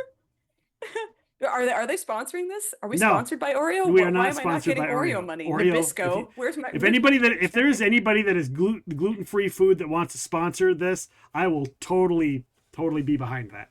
All you have to do is send me free cookies, or burger buns, or bread. No, you will buy the cookie and they send you the money. That's how it goes. Yeah, that's what it is. That's what it is. You know what we really need though? You really need like a again, like a cryptid mascot for like gluten-free, the personification of gluten-free. Well, we were talking about the Tibetan principle of like people thinking a thing and therefore it is. Yeah. There are many different, like I said, like there's group hallucinations. There's a very famous one. I believe it was in Zimbabwe. Did you ever hear about this one? No. The one in Zimbabwe, this many years ago, about a whole group of people who claimed that they saw aliens, and they all claimed that they saw the Greys, and very specific alien hands, very specific description of gray aliens, and it was tons of people who saw it, and they cannot explain how that happened. They say, oh, it was a group hallucination, maybe there was something, but it's a bit weird. Or maybe they just saw aliens. What's far more likely? All of these people, for no reason whatsoever, have a group hallucination, or something from an infinite galaxy universe shows up. Yeah, exactly. Well, there's the whole, we talked about this on my show when Frederick from Digging Up Ancient Aliens was on. And we talked about, not that one, but there's a very famous case in Nuremberg in Germany in 1500s, where if you see the woodblock print, it's a reproduction, loosely termed reproduction, of what they believe to be an alien battle over Nuremberg. Really, it was probably like a sundog or something like that. But if you see it, there's a whole description of it too. It's pretty amazing, where they said they saw circles and lines like colliding and exploding in the sky. Yeah. And so it's probably some other phenomena, but phenomena. Yeah. So there are Jedi jazz hands here, bedazzled. There you go. These are not the droids you're looking for. These are not the ancient Germanic sky aliens you're These looking are for. not the ancient Germanic sky. Yeah, I mean there are tons of these things. You know, You're people claim hallucinating. nobody claimed to have seen an alien or a person, but they did see the event in the sky. And if you look it up, you will see the wood block print of the event, the celestial event that they saw. Have you ever seen anything paranormal, like aliens, Oh, anything like sure. that you can't explain? And what? Okay, so Tell us the story. Tell us the story. So I'll tell you a little story. So if I'm going to anybody here start the is timer, and when it goes off, we'll just keep talking.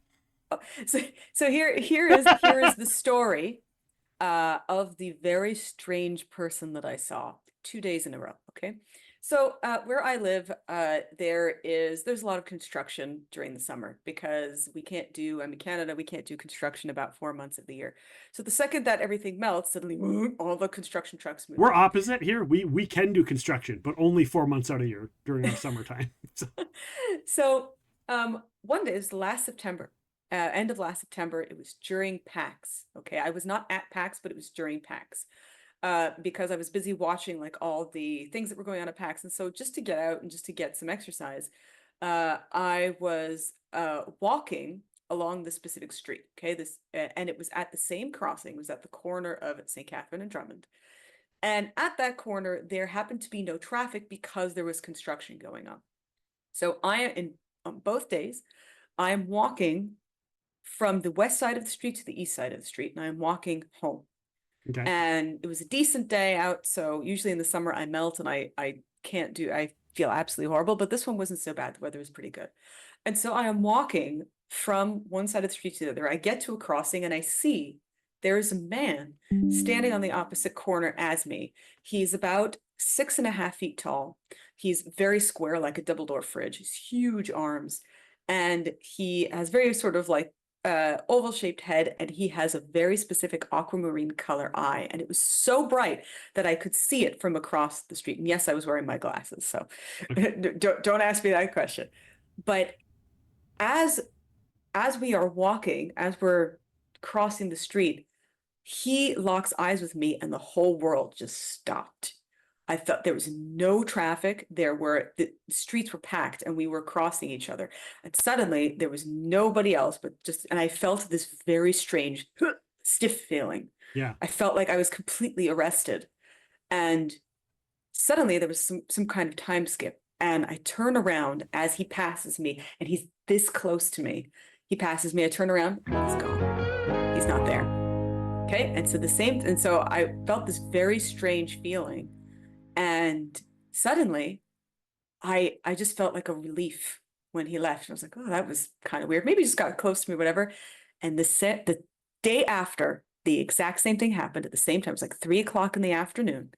It was the same corner, it was the same street. And this time first time he was just wearing like a regular, like gray shirt. This time he was wearing a shirt that just said giant werewolf on it.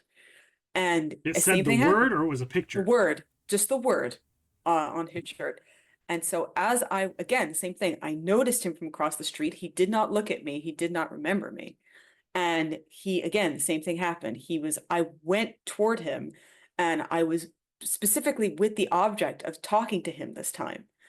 And I went toward him, and then in the middle of the street, the same thing happened. He locked eyes with me, and I turned toward him, and he disappeared. And I looked behind me, and there was nobody there. Wow. And when I made it to the other side of the street, I turned around and I stopped, and I was scanning the crowds for anything. Nothing. This man, both times, disappeared right next to me. As we locked eyes in the middle of a street, I turned and he's gone. That's creepy. I just want to find him again. Yeah. That's it. And I've not seen him since. So anybody, if you are that person, if you know who that person is, if you have ever seen this person, he had reddish hair, short reddish hair, aquamarine eyes, so bright you could see it from halfway across the street. It was really incredible. And I've never seen anybody like that ever again, and I've never found him since. That's creepy. And welcome in Smoke and Shield Games. Thank you for joining us. Yeah, I mean, if he doesn't exist, he doesn't exist. If he's locked in some kind of plane, if that is some kind of transdimensional hole on that specific street corner, or a time loop, or maybe he's like maybe he's imprisoned there to repeat that or something. Who knows? Well, if he was wearing something different, he probably wasn't like forced to repeat stuff. But yeah, that's super cool, super creepy. What do you think? What do you think that was? I can't tell you. Maybe, I don't know. Maybe Like if just you were to put it into a box that is a pre-existing box and not one of its own already, is there a box you would fit it into? I mean, he was wearing a shirt that just said werewolf on it, so maybe. But Somebody's you know, werewolf. for somebody that, and he was big. Like he was like I said, like 6.5 feet tall and square like a double door fridge. Yeah. And he was, for somebody that big, usually, you know, people are looking up or, you know, looking. Nobody noticed this guy except for me. Yeah. And both times he came out of a crowd, looked directly at me, and then disappeared. Somebody that big doesn't disappear when they pass you this close. Interesting. That's it. So what's your creepy story, Nick?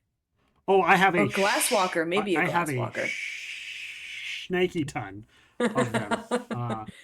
I think there is a so I've seen a UFO of some, you know, again, UFO doesn't mean aliens, guys. Was it UAPs now? UAPs? Is that what they're UAP called? So here's how I see it, and I know people see it differently. How I see it is, it's a UFO until the government says that they're not involved and they don't know what it is. Then it becomes a UAP. Okay. That's my description. I know people that have said that they're interchangeable.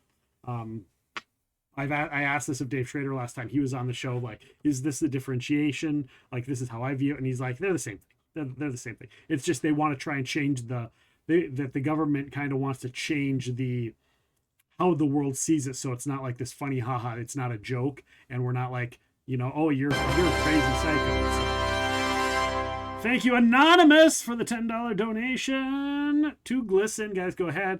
That's enough. That's enough for the spicy chip. That brings us up. Oh, so I have to here, hold on. Yeah, because we only needed 9 for the spicy chip. We are $9 away from the goal.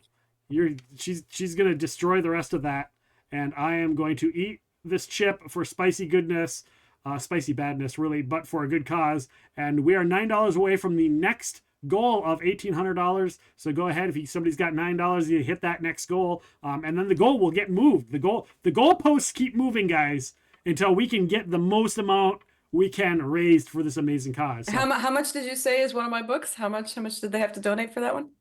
whoever donates the most. The most, okay. Whoever donates the most total during the stream gets the book. Book of their choice. Book of their choice. And there's many more other than these. Stop crying, Nick, you big baby. It's one chip. Get the heck out of here. You know what that reminds me of? There's that meme of where like that person has the Dorito that has all the spice on it. Yeah. And he says, this is more spice than a medieval peasant has seen in his entire life. Vidya is technically the leader at 75 because he did a 25 and then a 50. Oh, okay. Woo! Mouth hurty. Mouth hurty. That's a You time. child. It's after 11:30. It's mouth 30. But I want to hear your favorite cryptid story or sighting story. So, I heard a story, and this is kind of 2 parts, so it might be a little bit longer, but that's okay because we got some time. So, I heard a story, and I don't remember the exact story, but I heard it on a paranormal call-in show, and somebody called in with this story of this, like, it's like a monster that lived in their basement, right? Okay. And their basement was it was a basement. There was no in, there was no out, there were no windows, nothing like that. It was just a storage basement. But it was like this monster cat that would terrorize their family that was in their basement, and they could never find it. It was always in the basement and terrorized their family, couldn't find it. And it had attacked one of their family members, right? Oh. And it had like these glowing eyes, and it was like, they said that it was like the size of a dog, and it would always escape into their basement, or it would go to where the door to the basement was, even if it was closed. It would be able to open whatever. So, and again, I don't remember the details of it, and all I got was like this PTSD moment of this incident that happened in a house we lived in. Okay. So the house was haunted. stuff would disappear in the house, move around. I could get into more details about that. I feel like it's poltergeist activity that's dealt with adolescent brainwave, stuff like that. But that's a completely separate story. So I was up in the attic. The attic was it was a finished attic, basically. Okay. So that was like where I stayed as a teen. And my mom was downstairs, and it was, I don't know, 11, 12 o'clock in the morning. And we had a basement. There was a door to the basement, but because of flooding, it was sealed shut forever. Like, unless you chopped it out with an axe, you weren't getting in and out of that basement. So we had these stairs that came up, and apparently all I heard was screaming. My mom was screaming like somebody had been murdered. And I did a cosplay as the Crow one. So I had this little Louisville Slugger baseball bat that I had wrapped in black duct tape or electrical tape to look cool. I grabbed that thing and I ran downstairs because I was like, somebody's assaulting my mom, somebody's broken in, whatever it is. And my mom's face is covered in blood, just covered.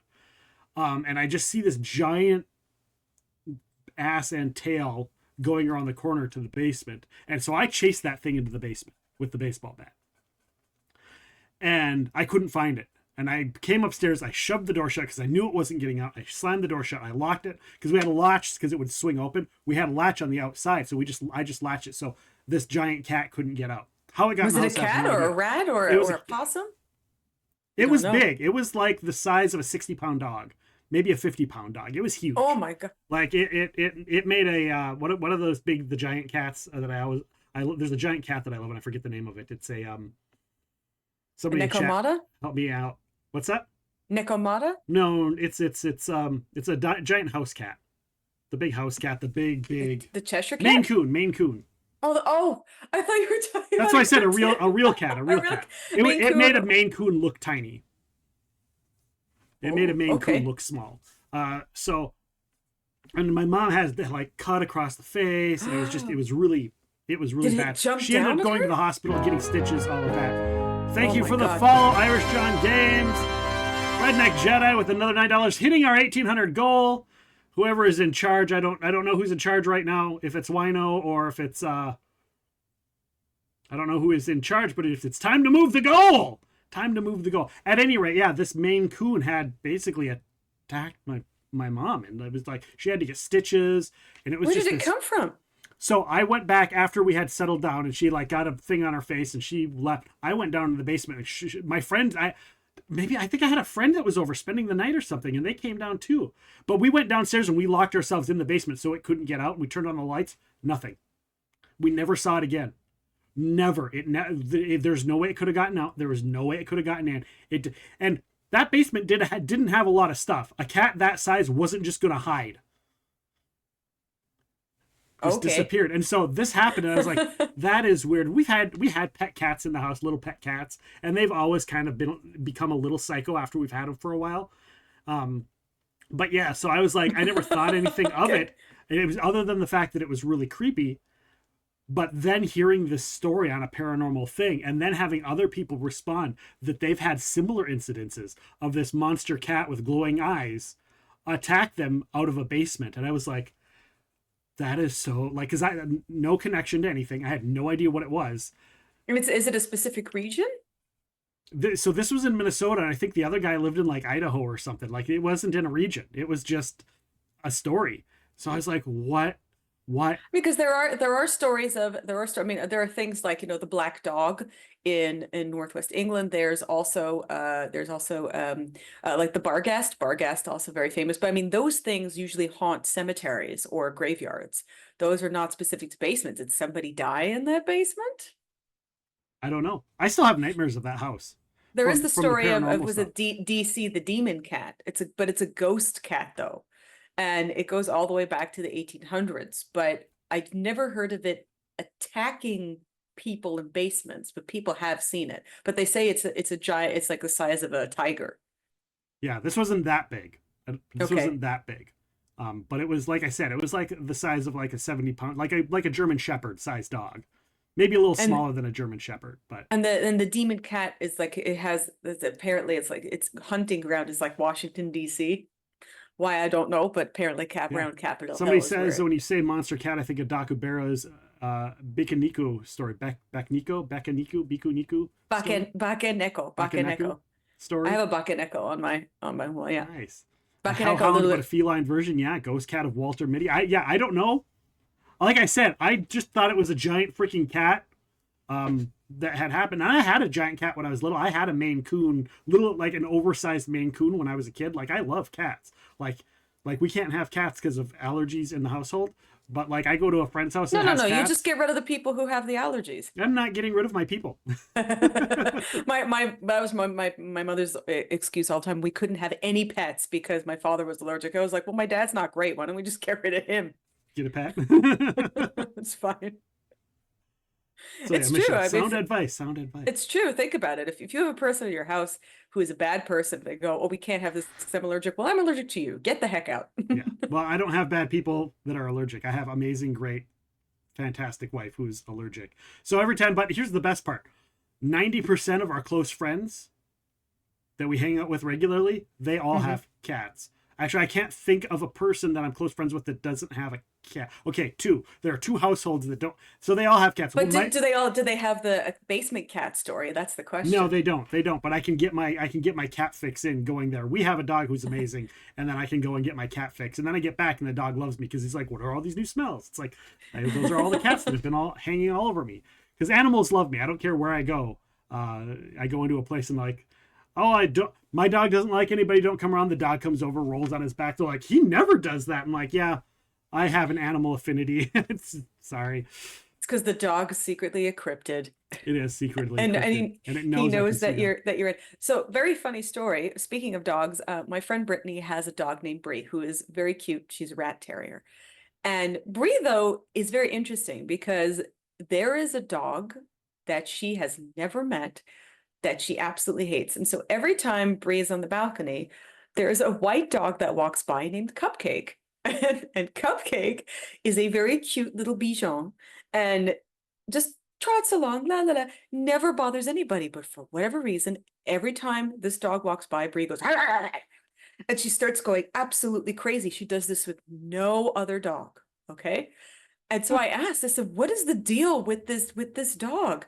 And Brittany said, we don't know. She's never met her, but anytime she looks at her, she just goes, that bitch Cupcake, and goes crazy. I said, you know what? I fully expect one day Cupcake to do like a Men in Black where she sits down and like the face comes off and it's just a little alien inside the dog brain. And that's why she doesn't like this very specific one dog. So, or maybe Cupcake is a cryptid and Brie just knows about it. Or maybe the dog is a cryptid and just knows it. I mean, there's like we said, there's tons of fairies and spirits. There's the black dog. There's a barghast. Tons of spirits like this. That I mean, I do in general find that. Jex goes, Michelle, I thought there was something way darker than that. Face comes off, demon. I mean, I mean, if you ask, there are lots of people who would say that that's what happens when Satan comes home and magically he just takes the mask off and there's an even worse demon inside who's making him do all the bad things. But again, these concepts have been with us since antiquity. Even, I mean, Satan was invented. Satan's not in the original part of the Bible as a personification. He was invented during, Greco-Roman times. And to be this great demon. We have all of these things since ancient times. Okay, not to get into theology, but I have a question for you because there are people that have theories about things, and I'm like, you know what? We brought it up. We're talking about Satan. There are theories because depending on how you read things, maybe Satan wasn't necessarily supposed to be evil. A lot of people personify that. Well, hold on, whoa. Before we get into this, let's back up the train because, as the kids say, we're gonna back up the train, and then I'm gonna forget where the train was going. So I studied specifically the Old Testament in ancient Hebrew and Aramaic and English for about 15 years. Okay. So in the Old Testament, there is absolutely no personification of Satan whatsoever. There is only the word Hasatan or Satan, which means an opposer. Okay. That's it, or an opposition. There is absolutely no devil. There's absolutely no personification of that. Came all much, much later during Greco-Roman times. So continue, what were you going to ask? There seems to be, and again, you know way more than I do, there seems to be a personality switch in God between the Old Testament to the New Testament. Wrath, hatred, you do this, sacrifice things, whatever. Then it suddenly shifts to love everybody. Everybody is amazing. Do good things. Do all of these, whatever they are. This is a big ass question, man. This is like, was there an actual, like, is it a different being? Maybe that's it's a great question. Different being than it was originally the first time around. Maybe somebody took over that role, and maybe the evil Satan, devil, whatever it is actually the Old Testament God. Well, so here's one thing that you have to, but when we're talking about theology and we're talking about God went to therapy. That's a great one. I love that. We're talking about this subject as a whole. You have to, we all have to accept and understand that first of all, the New Testament is not just, obviously it's 5 books. Oh, sorry, the Old Testament is not just 5 books. Right. It is books, but then iterations, amendments, different sources. Again, it's over a period of points couple of hundred views, years. many editings, different translations. There are different sources for things. Exactly. Then there's the priestly writings, which again also came later, that they ended up superimposing back onto it. So we have different personifications of God. Anybody that's listening, we're not talking religion. We're just talking about historical. Yeah, so yeah, exactly. This has nothing to do with belief. So if you look at just the ancient Hebrew text, so there first it refers to, God El, which is the Babylonian name for the head of that pantheon. El min ha-Elohim, which means God among all other gods. So the Old Testament does recognize that there are other gods, but El in the beginning is that God. Now, there are tons of different names for gods as we go on. And there's things like, obviously, everybody knows Yahweh or Jehovah. Everybody knows, and then there's Kadosh, there's Shaddai, there's Adonai, et cetera, et cetera. So all these different words. Now, do these all mean a different personification of God? There's something called the Shem HaMeforash, which is the 72-letter name of God, that each one has a different personification, which ended up then being adopted into like Solomon's demons, which many people know about if they've read the Goetia. Right, so there's this whole thing. Now, they are possibly started out as different things, and obviously then got conflated, because in the beginning of the Old Testament, we have a lot of El as the main God. Then as it goes on, there's more Shaddai, Adonai, etc. And then when we get to the end, there's a lot more Jehovah. So when did that shift happen from El to Jehovah? That's a wonderful question. Probably sometime in between the Babylonian exile to like the kingdom of Israel and Judah sort of period, which is a very long period. Okay. So it may very well be there's reckonings where it is a different being. Yeah, I mean, even as well, like different interpreted for a long time. We were talking earlier about Molech.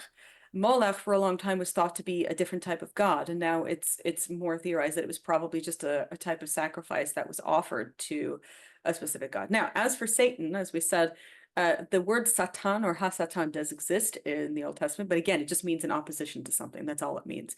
It's not a person, it's not a creature, not a cryptid, it's not a red dude with horns, it's not a goat, it's not any of those things. That happens later. So when it comes now, when we talk about the New Testament, anything that happens in the New Testament. And so there's lots of debates about which book of the New Testament came first. There's obviously was it Luke and Matthew, and then was Mark copying somebody's homework? We don't know. There's also a lot of supposition about a source. Mark copying someone's homework? Well, that's because what it is. So there's a lot of questions as to whether which book came first. Were Luke? Everybody seems to agree that Luke and Matthew were together and that Mark was separate. Who was copying whose homework here? We don't know. But that's how it is. Damn you, Mark, under the bus. There's also some people who believe that there was another source called Q, which just is Q, as in like we don't know what this book was called, where a lot of Jesus's sayings were, but then there are some people who don't think that existed, etc. This is a whole long thing, and I highly recommend you go read the books by Dr. Helen Bond, where she talks about this historical creation of the myth of Jesus, in terms not myth the man, but like the mythology that came after he was died, and how that was created. So the concept of a personification of Satan came at that time, at the time of the New Testament. It does not exist in the Old Testament. So where he became conflated with goats and things like that seems to come. I mean, I actually just asked this question to Dr. Dan McClellan because it's a modern concept. Yeah. And as far as I understood it, it was the whole idea, the picture that we have of Satan Right. came from the fictitious creation of Baphomet, because Baphomet was completely made up. He never existed, wasn't a demon, nothing. But of course, Eliphaz Levi drew him. Tom Ellis is my favorite version, by the way. I'm just saying. Oh yeah, Tom Ellis is the best. For those that don't know, the Lucifer TV series is amazing.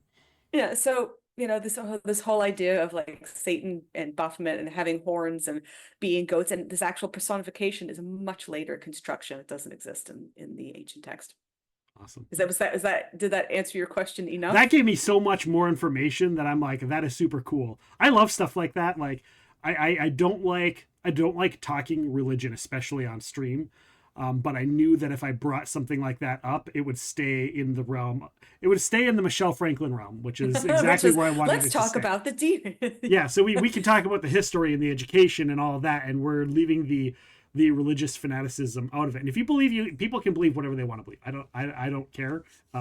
Believe what you want to believe. I always think the historical aspect is so much more interesting, because I'm always interested in like, where did we get to? How did we get to Satan? How did we get to snakes? How did we get to goats? How did we get to that kind of thing?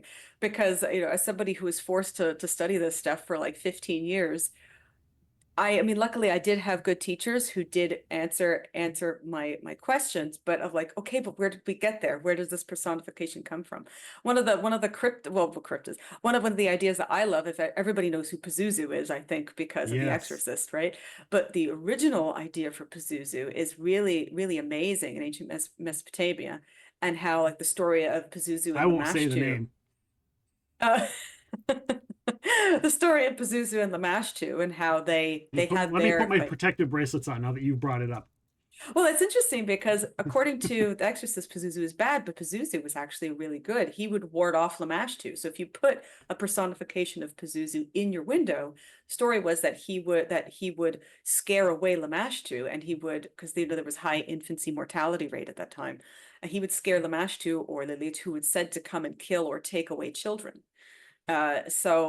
Pazuzu was a good entity. I don't know why in The Exorcist he suddenly became such an evil demon. Well, apparently in the real life story, that's what it called itself to the priest in the what actually the historical, what is claimed for the people that were there. I think Maxis says, I only know Lamashtu from the Pathfinder RPG.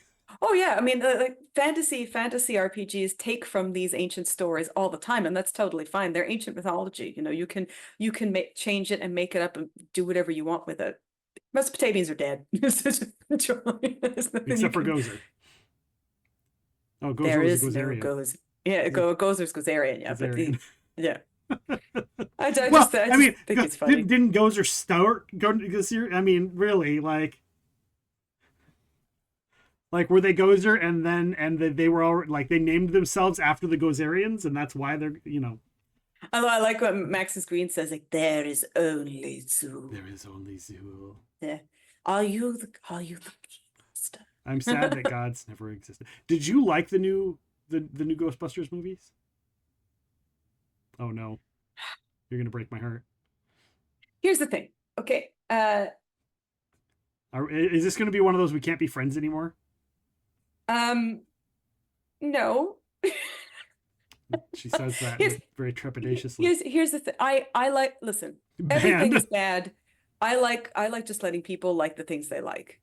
When you are a writer, and you are watching something and you are picking out all the plot holes, it's very difficult. The last one had a lot, didn't it? The last one had a lot. I tried so hard to overlook film editing. There were film editing things in the last one. Spoilers, guys. Too bad. Like, we're gonna cut off the pole and use it for the thing, and then the next scene the pole is there. I'm like, didn't she just cut that for the rest of the movie? All the poles. I thought that she cut that out, and I don't what? It's a lot. However, I guess they're releasing the movie with an added 35 minutes. because they had to edit out a ton, so maybe that will explain it. Maybe they go like maybe they reformed, or I don't. There's no way to explain that one away. So I mean, I actually didn't finish Frozen Empire. I just kind of. What about the one before that? The one before that was pretty good. In comparison, I mean, we're still talking Ghostbusters here. Come on, like you want to talk plot holes. I know, but I mean, so for example, like you want to tell me that like Egon just disappeared for X amount of years, and that he was purposely waiting for this one event this whole time? I think they ostracized him, is what it looked like to me. They ostracized him. He left to try and figure out what was going on. When he solved it, they were like, "No, you're batshit crazy," and they ostracized him. My biggest problem with Afterlife was that is with Paul Rudd's character, because they went from the point where they're in the shop, and then Paul Rudd's character disappears for 20 minutes. And then just randomly shows up again at the it was very weird. Again, when there is a concept of Chekhov's gun, which is when you put something in a scene and you specifically put your attention on it, and you make the audience focus, you're saying to the audience, this is going to be important later. And like that was just out the window. So if you think about sorry to mention this, but the really terrible new Star Wars films, there's that whole section where they go to the casino. I stopped watching them. Oh, so awful. I watch the TV, so the shows, the series that they have on Disney, those are pretty good. Okay. I take that as the equivalent of patting me on the head, like you're okay, whatever. I'm glad you like it. That's what I say. I'm glad you found something to enjoy. That's what I say. But there's a whole scene in one of them where they're in the casino, and you keep seeing so the camera very quickly focuses on a specific woman, and then she's there again in another shot, and then she just completely disappears. And people are going, what the heck was that? Why are you focused? Why did you make us think that this woman was like, oh, subversion? And you just go, that's not the point. The point of it is when you are showing something to an audience, you're telling a story. Yeah. Yes, that's the point, is that you're telling a story. Like, focus on this because this is going to be important later. And then when it just disappears, you've broken. Same thing like when you're doing shot for shot, right? When you're doing things for shot, and then suddenly you switch to the other side of the room, or you switch to this, but you're focusing on the same character. It's very jarring because you are storytelling in that moment. It has to do with visual language and what you're telling people. And so when a lot of modern cinema, even though look, you could do surrealist stuff and you could break convention, and that's fine. But when you're doing this and then there's tons of plot holes everywhere, and just going, well, what about that thread? And what about this character that you showed us 5 minutes ago? What about this? And what about this? And it just feels like they completely decided, oh, well, we're not doing that. Or like you say, some randomly strange cuts that they've completely removed from the movie. And they don't, like, so for example, the Warcraft movie, which I happen to love, they, in the theatrical version, they cut out half the orc stuff. And you just go, where did the orcs go or how did they get to the gate suddenly? That doesn't make any sense. Right. It took them 5 minutes to get there. And then when you see the theatrical version, so the director's cut version, it's amazing because you actually get to see how the orcs got there, what their whole thought process was, how they met Blackhand, how Duratan like totally trashed somebody in a pit. It was amazing. And I just thought, why didn't they, this is the storytelling. Yeah. Why did they cut this out? And obviously they cut it out because they didn't think people would like it. I'm like, it doesn't matter. This is the actual storytelling here, where we're going on the journey with these two characters and talking about how they got there and what they had to go through to get to the gate and why they're there and why they want to get to the other side. So is it difficult for you to suspend disbelief for plot holes and stuff like that? Is that hard for you personally? There is a certain, so there was a certain amount where I'll go, okay, cinematic license, I understand that, right? Obviously, if we're talking about two orcs journeying across a fake landscape, the belief is already suspended. That's fine. But tell me a believable story about these two characters. Don't just then completely ignore character arcs, story arcs, personification backgrounds, think like that. If you completely get rid of that, and make your characters just do whatever. I'm looking at a script where the characters have no motivation. You go, why would this character do this? This doesn't make any sense. And the person said, because we didn't make up a backstory for this character. And I'm going, you can't just have believable characters in believable scenarios. There has to be some consistency and continuity. And if there isn't, it breaks it. So especially in something like Frozen Empire, where suddenly you have these a nonsensical thing happen, but within the realm of that universe, it has to make sense. So you can make up whatever paranormal stuff you want. Right. But if you're that could have been such a much better movie, but they just kept adding stuff and add the fire dude. Like, what is his purpose? Like, did they need that at all? Could they have found another way around that? Like, they didn't need fire dude that had absolutely no real bearing other than he's like a Deus Ex Machina at the end that magically figures out his stuff. Yeah, it's the same. I recently saw Suzume, and don't get me wrong, I still liked it because I'm a Ghostbusters fan. I don't care.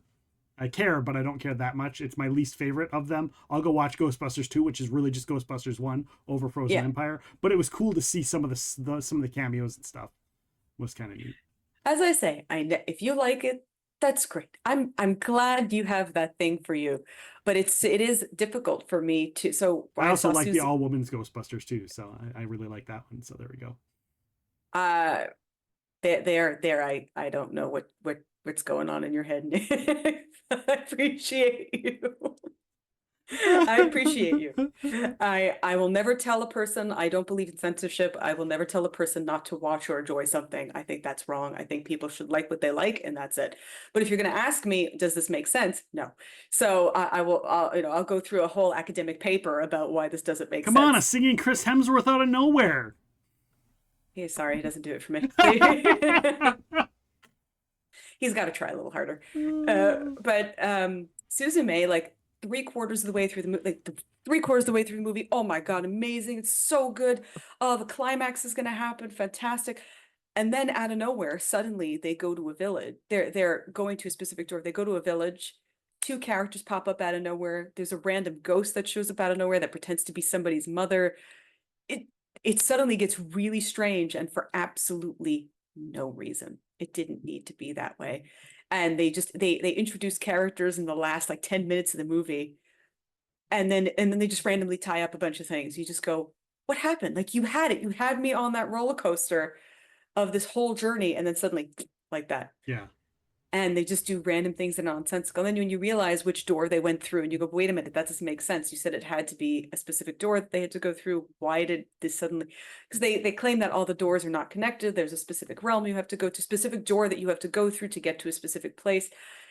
And they just completely broke their own lore in the last 10 minutes of the movie. And that the bubbles bursted, and it's over. And I can't enjoy it anymore, because I go, oh man, give me a break. So if you are that person that can just take the key and throw it away and just enjoy something for 2 hours, I commend and appreciate you, because especially being a writer and somebody who is very technical in terms of story and character arcs, and characters doing things in character, the second that illusion is broken, I'm out. So you're not a Deadpool fan then, is what I'm hearing. No, I love Deadpool. He's amazing because he is the ultimate fourth wall breaker. He keeps with his character all the time. And breaking so doing stuff out of the ordinary is allowed because it's Deadpool.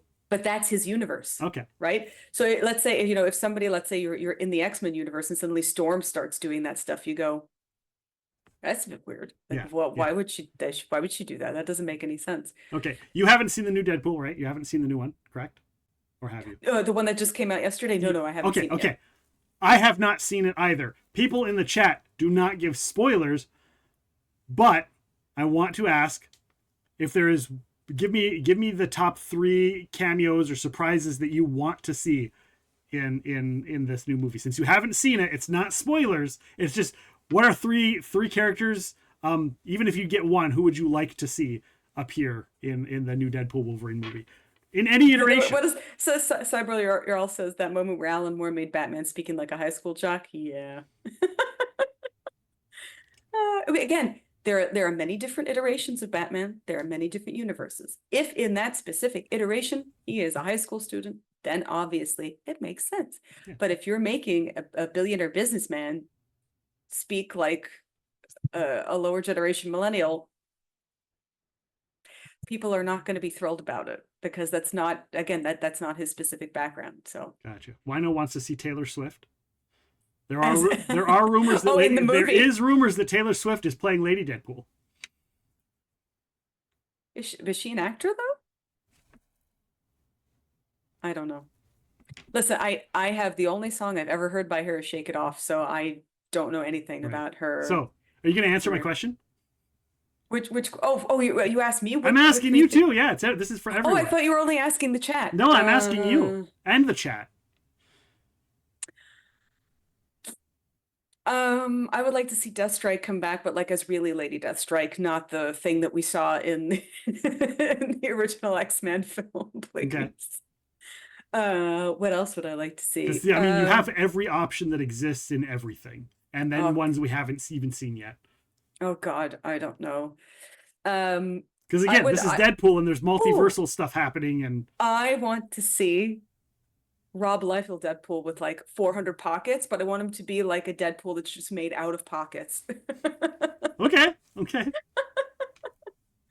Rogue was disrespected so bad in the original movies. Yeah, I'd like to see She-Hulk, because we're talking. I mean, it makes sense that she would be there. Yeah, and like I'd love to see She-Hulk show up. Like that series was a lot of fun. And the character was ridiculous and fun, except for maybe the last episode I didn't like. But other than that, I love the series. I'd love to see her show up. I'd love to see any of the Spider-Men, any of the three.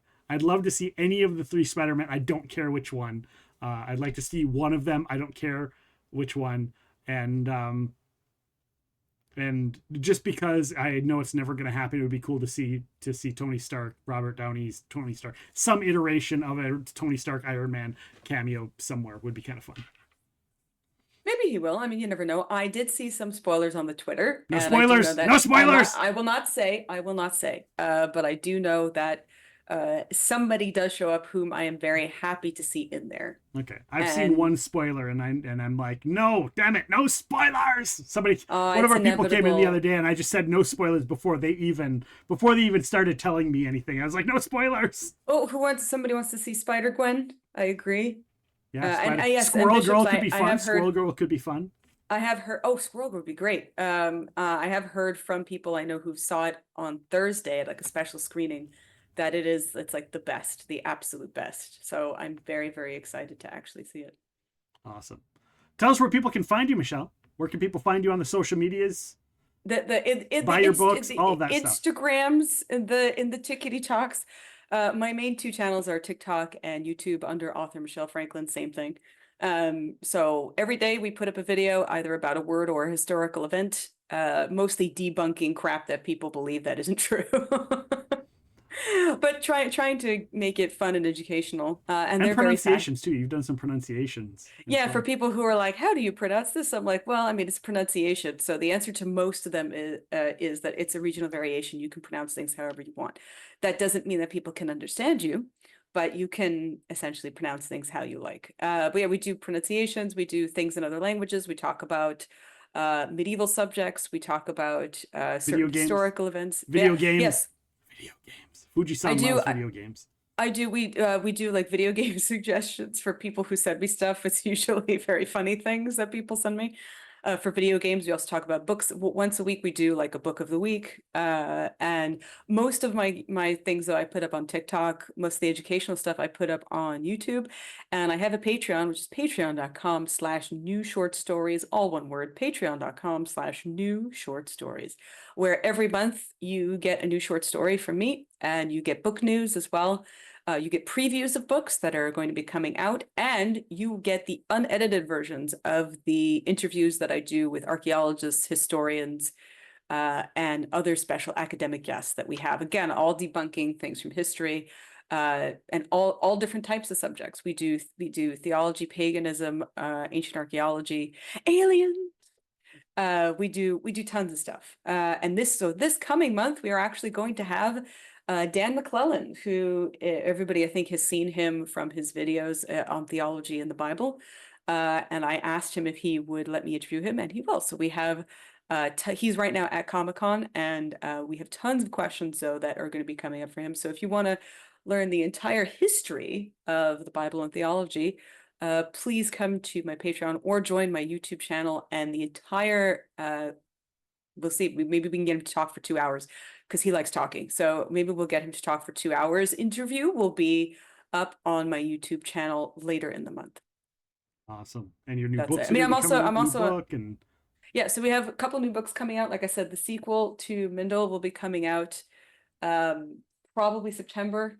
Well, if you want to pre-order it, you can go to fateofthenorns.com and pre-order it, or you can send them a very angry email going, "Why is there no pre-order button?" And Andrew will love that. Andrew Valkaskis will love that. He'll be like, yeah, yes. he loves that crap. Please email him an angry email and ask him why message there's him no on TikTok and Twitter and X and then we have the holiday books. These are the Lovable Monster holiday books. But you still have time to get in as the top donator to get one of them. And there's more than just those two. There's other options as well. Yeah, that's right. There's 4 other ones. And then we also have the Orc books, and the next Orc book is going to be coming out for Thanksgiving, Canadian and American, which are not on the same day. So if you like all that kind of stuff, if you like history, if you like the history of words, please join my channel. And that's it. That's all I have to say. And ancient aliens. Speaking of ancient aliens, we spent the day talking about cryptids. If you guys like the paranormal, if you liked us talking about cryptids, if you liked us talking about ghosts and paranormal spooky events, stuff like that, we are going to be having Monday's podcast episode. We're having From the Holzer Files. You've seen them on Discovery. Holzer Files, Ghosts of Devil's Perch, the Curse of Lizzie Borden. We have paranormal investigator Dave Schrader is going to be joining us. He's also the host of the Paranormal 60. He's been doing paranormal stuff for like 30 years, guys. He knows everybody in the industry, and he's an amazing person. He's going to be joining us on Monday to talk about his new book, Theater of the Mind, which has a great story and a great history behind the reason of the book. So come and join us on Monday for the podcast for that. Thank you so much, Michelle, for joining us. Oh, wait, so somebody asked, sorry, for the links to the YouTube. So I can get you my YouTube. It's author Michelle Franklin, all one word, but I will put it in the chat. So if anybody has any questions, you are very welcome to ask them as well. If you ask questions, I do answer them in videos. Yes. So here it is. Here's my YouTube handle. Boop. I send her messages all the time. What about the history of this? What is this word? Yeah. Somebody pronounces it this. And I had to refrain super hard when that hurricane came through and everybody was pronouncing it one way over the other. Which hurricane? Which one was it? It had a Beryl or Burl. Beryl? Oh, Beryl. Is it Beryl or is it Beryl?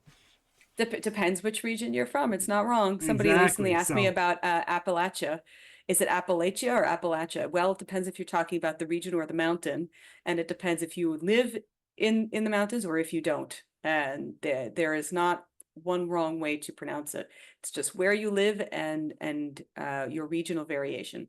Remember, kids, there is no one English. There are certain things that are wrong, but when it comes to pronunciations, you can pronounce things however you want. So. All right, guys, thank you for being here so much. We're going to raid on out. Copy and raid that Nightbot command. Copy that in. We're going to do that on the raid. We're going to raid over to the next streamer in the GLSEN charity stream. Wait, who won the book? Who won the book? The book is going to be won by Bid You Farewell. Has won the book. So congratulations to Bid You. Thank you guys so much. Continue with this. Come along with the raid. Use that raid emote or use that raid command. Copy and paste it. We're going to raid on out to our friend Britter's Bear is doing RimWorld, and apparently your donations are going to help them reset the world on them. So it's going to be a lot of fun. She's been also doing a lot of Once Human. She's on the same server as me for Once Human, and really amazing streamers to come and join us for Britter's Bear. Take care, guys. Have a good one, and we will see you hopefully on Monday for the podcast interview with the one and only Dave Schrader. We will see you guys then. Take care.